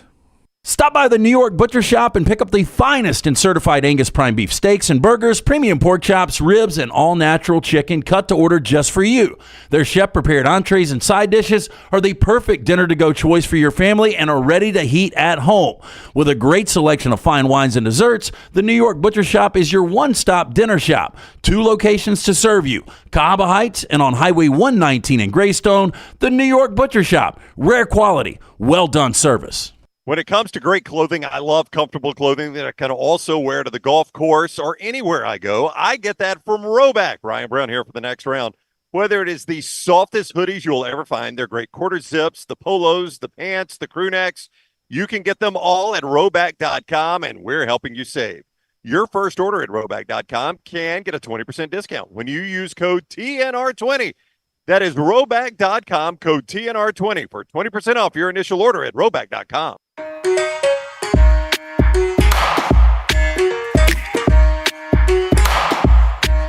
Trash in a second, but before I tell you about LegacyCreditUnion.com, Pete Thamel reporting that Texas A&M Athletic Director Ross Bjork has emerged as the target in Ohio State to be their AD. Search is expected to be finalized in the upcoming days. That's interesting. I would wonder how much goodwill he burned, though, with Jimbo Fisher. Well, the only thing I would hire, say, right? It was his hire? Yeah. Oh, I don't know if it was his hire. No, he but did inherit wasn't. him. He inherited him. You're right. It was the guy that moved on to LSU. It was his hire. That's right. That's right. And I can't say his name for some reason. Scott Woodard, yeah. You're exactly right, Brownie. Yeah, Bjork came from Ole Miss to LSU. And listen, we talk about coaches being job jumpers. This will be a lot of jobs. I'm looking up Bjork's resume right now. Ole Miss for 7 years, though. That's a pretty good run. But he's only been A&M since 19. Yep. And he did give him at least one contract extension without making it to Atlanta. So he was on the hook for some of those millions. So A&M can pay you as much as Ohio State. Ohio State's got the biggest budget and probably generates more than any other program. But again, you've got an opportunity to do something at A&M that Ohio State seems like, happens a lot. I don't know. And I don't know. Do you think Bjork takes the job? I don't know. SEC's healthy, man. It is. It does feel like, though, a little goodwill. Well, even though he didn't hire him, that maybe that is going to a lot of collateral damage in the wake of Jimbo Fisher. And I don't know what Elko will do at A&M. That's his hire, obviously. But I mean, if you go to Ohio State, it's at least on the table. You're going to have to make a coaching decision. I say that, but I think Michigan's about to go backwards a little bit. Yeah. But if Michigan didn't go backwards, borderline shocked if Ohio State is not in the college football playoff this year with 12 teams. Yeah. So you're probably in better shape than I was about to say. Our friends at Legacy want to remind you that this time of year, everyone looks at that credit card bill. And if you're not one of the people that are disciplined enough to pay it at the end of every month, you start racking up some high percentage interest and you can get in trouble. I want you to go to LegacyCreditUnion.com and check out the Legacy credit card where you get 8.90% APR. But right now on balance transfer fees for all the next round viewers, you get 2.99% annual percentage rate. That's what APR is, the annual percentage rate there, for balance transfer for the first 6 months. So take what you're paying, 20%, 23%, transfer it to a Legacy credit card, and you're only paying a 2.99% interest. It's going to help you pay that credit card off and get things going in the right direction for you. And then the credit card rates on all the new charges, 8.90% APR. It's a great rate, great terms and conditions right there. You can apply in minutes. See the credit union for details. Federally insured by the NCUA. Just go to this website, LegacyCreditUnion.com, LegacyCreditUnion.com. All right, before we get to trash, what do you think the biggest question is out there for Alabama fans right now as we sit here today? Well, I've just got two texts. Who's the new defensive coordinator? That's it right now. I think that's probably it right now. Yeah. Because you would say that defensive coordinator, once you get him, if it's the right person, you feel like you can maybe block the portal door a little bit and keep some of those young stars in place. Yeah, and the fact that really none of the reported hires on the defensive side are coming from Washington tells you there's a chance that it's going to be a very Southern-looking defensive staff. To your point, Ryan Grubb of Washington, Jamarcus Shepard is the wide receiver coach, Grubb's the offensive coordinator, Scott Huff is the offensive line coach, Nick Sheridan is the tight end coach. Those have all been announced coming from Washington. You keep running back coach Robert Gillespie, and you keep defensive line coach Freddie Roach. And you're looking for a DC and the rest of that defensive coaching staff there. So that is an interesting point. Portal and defensive coordinator, that's where Alabama fans are watching today. Let's Do Trash. It's brought to you by Mortgage Right. This is if you're new to the show, and there's a lot of you today, this is a segment we get away from sports conversation, some wacky stuff going on around the world, and it starts like this. Hey, boys. So you got USFL football coming to town this weekend, huh? You excited about that? Yeah. LT's Trash is presented by Mortgage Right. Mortgages done the right way. Buying a home, major milestone in life. Getting it right comes down to the right advice at the right time. That's why we're proud to partner with our friends at Mortgage Right, who do mortgages the right way. Stop by their location, Highway 280 in Birmingham. You can apply online, mortgageright.com/TNR. Call 205-815-9200, NMLS 2239, Equal Housing Lender. We start first with what gadgets revealed at the CES 2024 will provide a little glimpse into your future life. Transparent TVs. I showed this. Was it to you, Brown? I showed you the transparent TV. Yeah, you told. I don't know if you showed me. You told me about it, so I see through it. It's like glass until the TV comes on, huh? Yep. Look at that. Yeah. What do you think of that? I don't know if I like that look. Yeah. What kind of picture do I get? I kind of like the flat screen on the wall. It's a sleek look. Yeah, I think it kind of looks weird when the TV's off. I mean, what is it? Is it a fish tank? It blends with your wall. It's transparent. Yeah. Now listen, I don't know this, but the picture I saw, I mean, you had like little plants and stuff in that thing, and then when the TV comes on, so I can make it like a planetarium, and then it blocks that. But that may have just been for stock photo or not. Yeah. I would not want to look through that and see the back wall. I assume when the TV is on, you get the whole. It blocks it off like a normal TV. Well, this is billed as the world's first 4K wireless transparent OLED TV. The LG signature OLED-T is built to stand in the middle of the room, look like a clear pane of glass when it isn't in use. Hey, by the way, I was watching Dallas Green Bay yesterday, and DirecTV Stream alerted me that it was available in 4K, so I flew over and watched it in 4K. It's pretty good. I wish I'd have done that. Yeah, it looked good. Well, I mean, it was a pop-up box. Do you want to watch this at 4K? And it took me to another channel. Because you don't get a whole lot of 4K stuff other than streaming. You don't. But sporting event 4K is pretty sweet. How about gym leggings that shock you fit? While most gadgets are aimed at making your life more comfortable, some of the tech on display at the CES 2024 seem to have the opposite goal. This is the Runbio Energy Wears workout clothes. They look like average gym clothes, but they're hiding a surprising piece of tech. The WE STEM, or wearable electric stimulation gear, provides low-power electrical stimulation over your entire body while you train. My balls were hot. No batteries are required, however. The clothes use the static generated by your own movements for power. It enhances cell vitalization, signaling metabolic activity and blood flow, inducing movement of ions and molecules within cells. And this lets you lose weight. What is the lawsuit going to be when somebody gets burned by this? Well, yeah, but I will tell you, as a guy who for some reason it stopped last Tuesday, and I haven't really had some major hip or leg pain since. But when I was going through that sounded very comfortable to have something heating and making blood flow better in that region of my body. You got those Brett Favre copper socks? I don't. You know what I think it is? I think adrenaline is maybe the best drug on the planet to do with pain. And Little T and I had a long day in Auburn and back for basketball on Tuesday, and then Nick Saban on Wednesday, and it's been nonstop since. And I don't think I've had time to think about the pain. Oh, there you go. And the Bucks play tonight, so tonight you got to be pain free. And Maggie's home tonight. Oh, hope I win twice today. Yeah, you'll pull a muscle on that one. I don't like this one at all. Other companies have focused on making their screens bigger and better. One company has done away with them altogether. The Space Top, made by the startup Sightful, promises users a 100-inch screen without any of the inconvenience of physical hardware.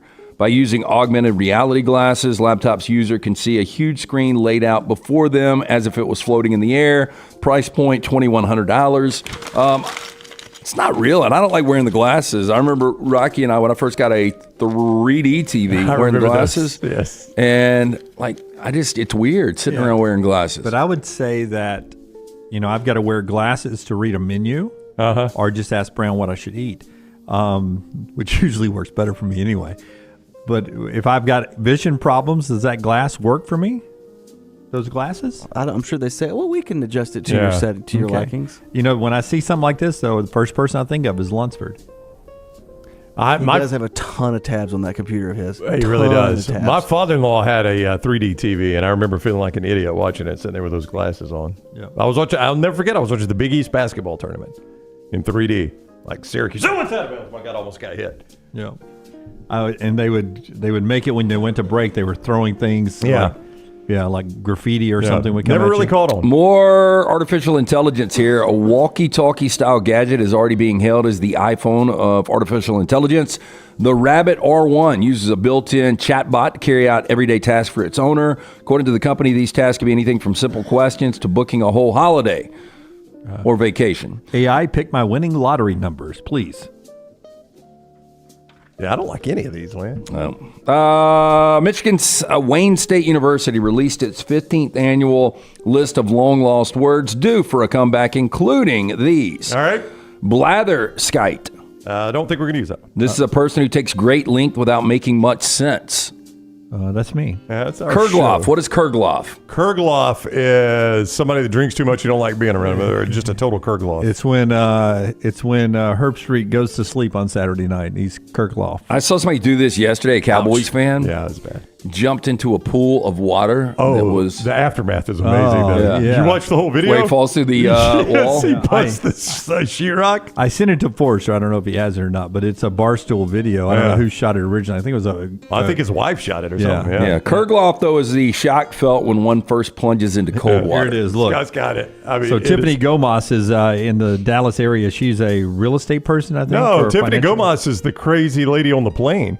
Okay. Do there you remember go. her, the one that saw the aliens on the plane? Really? Yeah. So is this her husband? I guess. Well, his family loves Well, this. it's a lose-lose. So he watches his team. They still got a Christmas tree up. That's probably why they lost. Yeah, 14 degrees, he said, was what the high was, or the temperature was at the moment. Okay. So now he's going to run upstairs.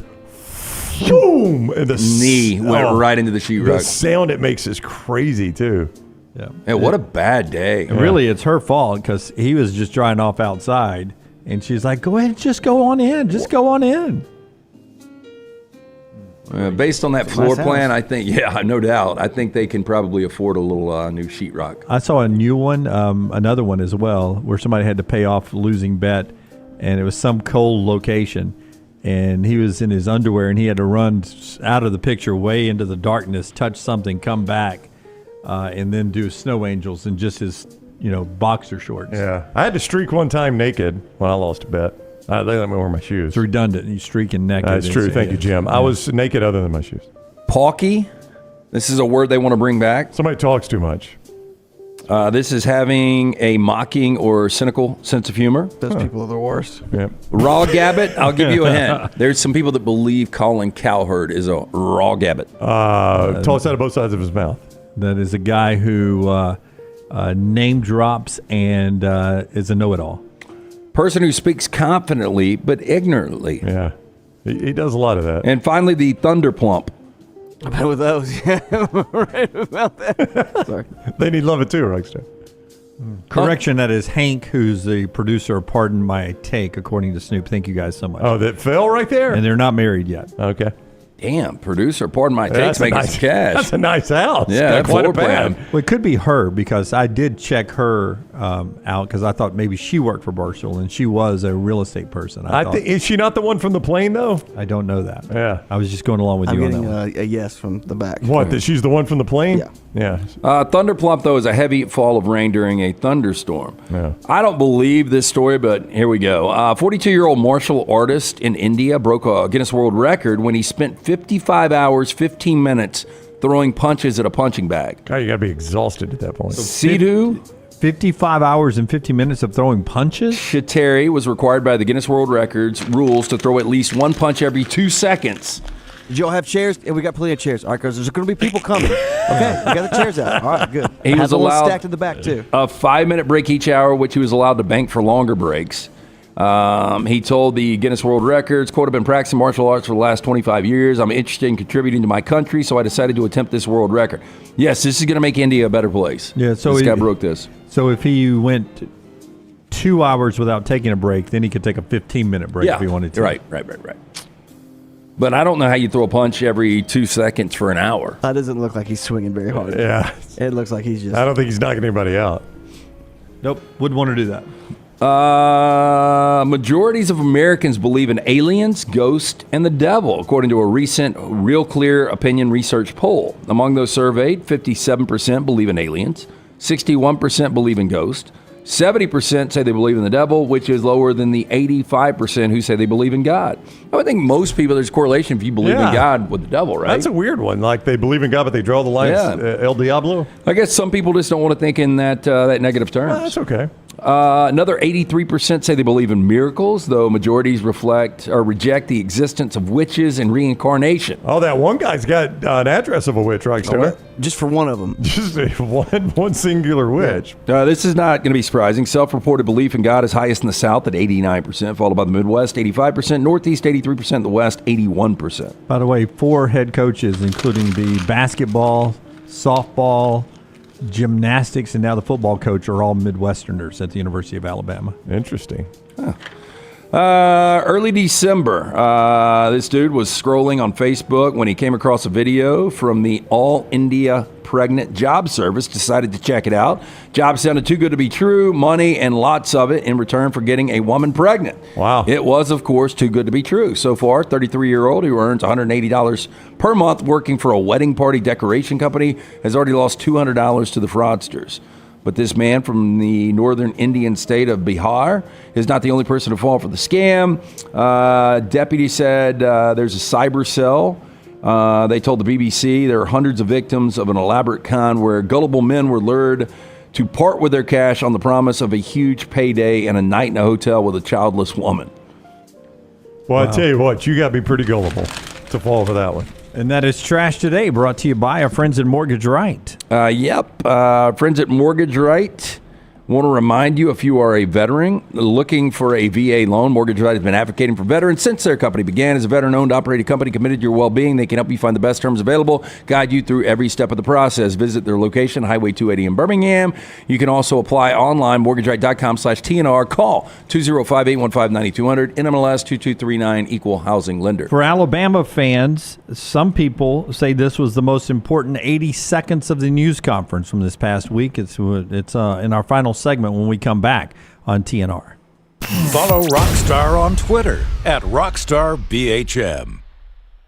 There's only one Champy's world-famous fried chicken. Poor boy's tenders, full fried chicken plates, and a little bit of the Mississippi Delta with chicken on a stick and hot tamales. On your way to or from the big game on Highway 119 in Alabaster, stop by Champy's Chicken. When it comes to great clothing, I love comfortable clothing that I can also wear to the golf course or anywhere I go. I get that from Roback. Ryan Brown here for the next round. Whether it is the softest hoodies you'll ever find, they're great quarter zips, the polos, the pants, the crew necks, you can get them all at Roback.com, and we're helping you save. Your first order at Roback.com can get a 20% discount when you use code TNR20.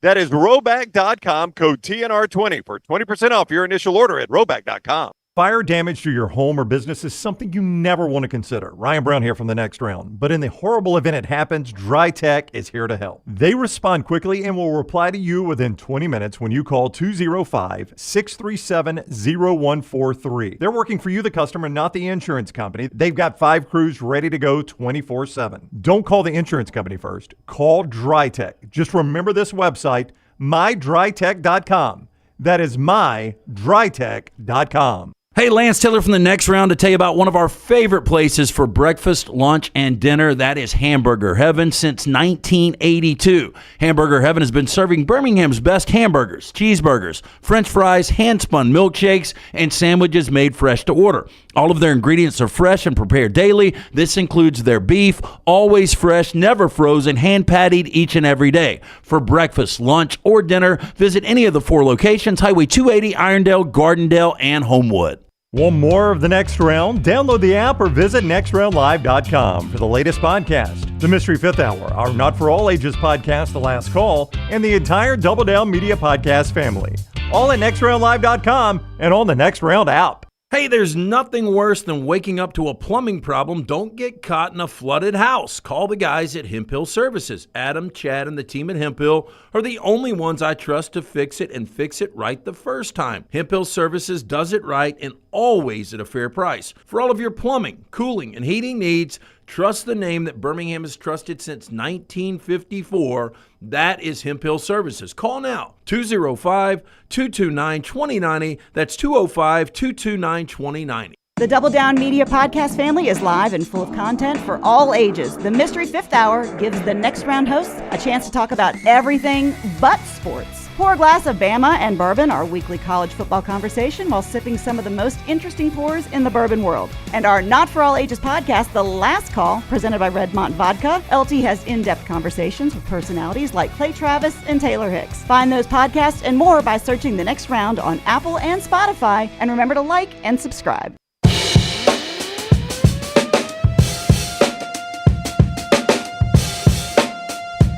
Final segment brought to you by two of our great sponsors. One of them is Redmont Vodka, 8 times distilled, gluten-free. It's Charles Barkley's company. Anything you drink from now until the end of 2024 and it's vodka, we just say ask for it by name. Let's make this the year that we go 50 states with Redmont Vodka. Or keep it growing as much as we can. It's coast to coast now. It's the best vodka out there. Make sure your favorite watering hole has it. Redmont Vodka. Also by Dr. B, the person that changed your hair. Yeah, for more than 20 years, women and men have turned to Dr. Beckenstein for a range of cosmetic and reconstructive procedures. He will use that experience, his advanced training, genetic testing to help his patients fully understand the procedures they are considering. Make the phone call that I made when I started to thin out. Call Dr. Beckenstein today. Schedule that consultation, 205-319-0316. Again, I'm doing the non-invasive treatment 3 times a week, 30 minutes each time. That's all I'm doing. My hair is more than doubled in thickness. Had a lot of people say, Kalen DeBoer needs to go see our friend, Dr. B. I don't know if Kalen DeBoer would like that, but it could definitely help. He may not care. Get care. He Yeah, hat on the sideline probably, wouldn't you think? He is a hat on the sideline guy. A lot of times I've seen him. You had something you wanted to say quickly. I was just going to say this news about it's looking like Texas A&M AD Ross Bjork is the new Ohio State athletic director. Everybody's reporting it is very close to happening, and almost everyone that responds to it is like, I don't know that I've ever seen a case of failing upward more than Ross Bjork. That's a bad thing to say about somebody. I just have not fought. That was Lane Kiffin until Ole Miss. Yeah, I really didn't follow Ross that much at Ole Miss. I don't know what he did bad in his 7 years at Ole Miss, but obviously getting basically held at gunpoint into that extension for Jimbo Fisher will not go down as one of his best moments. Do you have the new AP basketball poll in front of you? I have not seen it. You sure it came out today since the holiday? Oh, it may not have, because we're playing games like Ohio State and Michigan are playing right now in an MLK celebration game in Ann Arbor, 32-25 first half. So it may not come out today. It's a great point, Brownie. When it does come out, Auburn will move up from 16 in the AP poll. Vandy on the road for Auburn Tuesday, weather permitting. Alabama at home to Missouri. Then a couple of good games this weekend. Auburn hosting Ole Miss and Alabama on the road at number 5, Tennessee. So it should be a good week of basketball. Here is the important part, the 80 seconds that we pulled out of this answer from Kalen DeBoer in his introductory. This isn't the news conference part. This is down in the Q&A with the electronic media where E.G. and Brownie were and Forrester. This is DeBoer, cut number 3, rock star. Talking about filling Nick Saban's shoes. Filling his shoes, I mean, it is impossible, and I say that humbly. But I'm going to say this. I believe in what I can do as far as continue to take places that are in a good spot and building on what is already here. I think there's a piece where you have to have a confidence in yourself because there will be things that are second guessed when there's so much continuity that's happened for so many years at such a high level. It's awesome, right? But who doesn't want to be a part of, if you're truly a competitor, part of that ultimate top end goal of being at the top, being the best. And so, I don't expect to fill Coach Saban's shoes exactly how he did it, but I know that there's an expectation, and I know it can help our program together reach the same goals that have been set forth with championships, doing it in a way that's done with class, done with integrity, as we build better men. In the actual introduction part, in the main area at the north end zone, Brownie, he talked about 100% access. Yeah, it said, I want to talk to him every day, and he'll probably have 10 things he sees. Maybe we could do one a day that, we can get better at. And look, I think Kalen DeBoer would be crazy not to embrace Nick Saban as much as he could. You don't take this job without thinking, I'm going to have to embrace Nick Saban as much as I could. Also, I think it's easier to do when you know that Nick Saban is not the type that's probably going to hang over your program. That Nick Saban understands what his role needs to be now. His role needs to be the guy that is fully supportive of Kalen DeBoer, but not the guy that's always knocking on the door like, let's sit down and talk about your team. Well, and I think there was something to Saban's office being at Bryant-Denny instead of Saban's office being at the football building. Right. I think that would have been a little too much. 7 blocks of separation. Yeah. Right.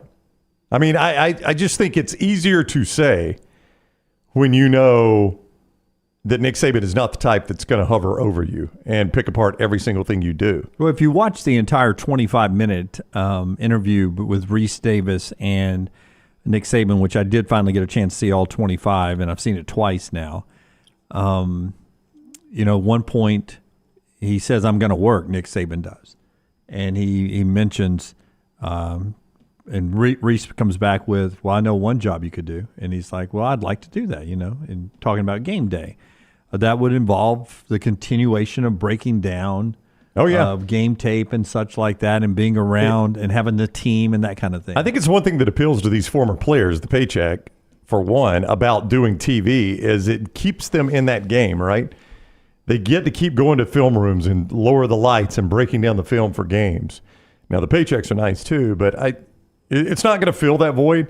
Like, somebody asked me that yesterday, like, what do you think? Nick Saban's going from a guy that can't stop the grind to waking up. What does he do when he wakes up? And I'm like, you're probably going to be miserable either way. The grind wears you out. But now that the grind's gone, I don't know what the guy fills his day with. I mean, I could play 18 holes a day and be just fine. I don't think Nick Saban can do that. Yeah, no, Kristen Saban, his daughter, and I've got a few screen grabs from her Instagram story. She did a little Ask Me Anything, and I'll give you some of that tomorrow. Well, here's one of them. What are you going to miss the most about your dad coaching? And she goes into that, and we'll break it down a little bit more tomorrow. But it's she talked about, my whole life I've shared my dad with everybody. I'm looking forward to getting to spend some real quality time with my dad and some long trips with my family where we're not always on the phone recruiting or watching tapes. And you realize how much they give to their profession, as a lot of people do with their profession. But from a daughter's perspective, she feels like she's got some bonus time with her dad she didn't think she was going to get. Thought that was pretty moving over the weekend. You're right, Michael. The best one was that Miss Terry's okay. I mean, somebody asked her point blank if Miss Terry had dementia, and she's like, no. And Nick addressed it in the interview with Reese that both of them are healthy. How did these rumors get started? I don't know. It's crazy. But I'm going to be honest, it's something we've heard all year. Yeah. We would never bring it up on the show. That's right. All year long. Yeah. All right. That's the live show. Continue to set your alerts. Follow us on all platforms. And we're back with you tomorrow at 9 a.m. Central Time, or if needed, when news breaks. We sort of became a breaking coverage station over the weekend. We appreciate you guys so much. Thank you so much. And until next time, God bless you and God bless America.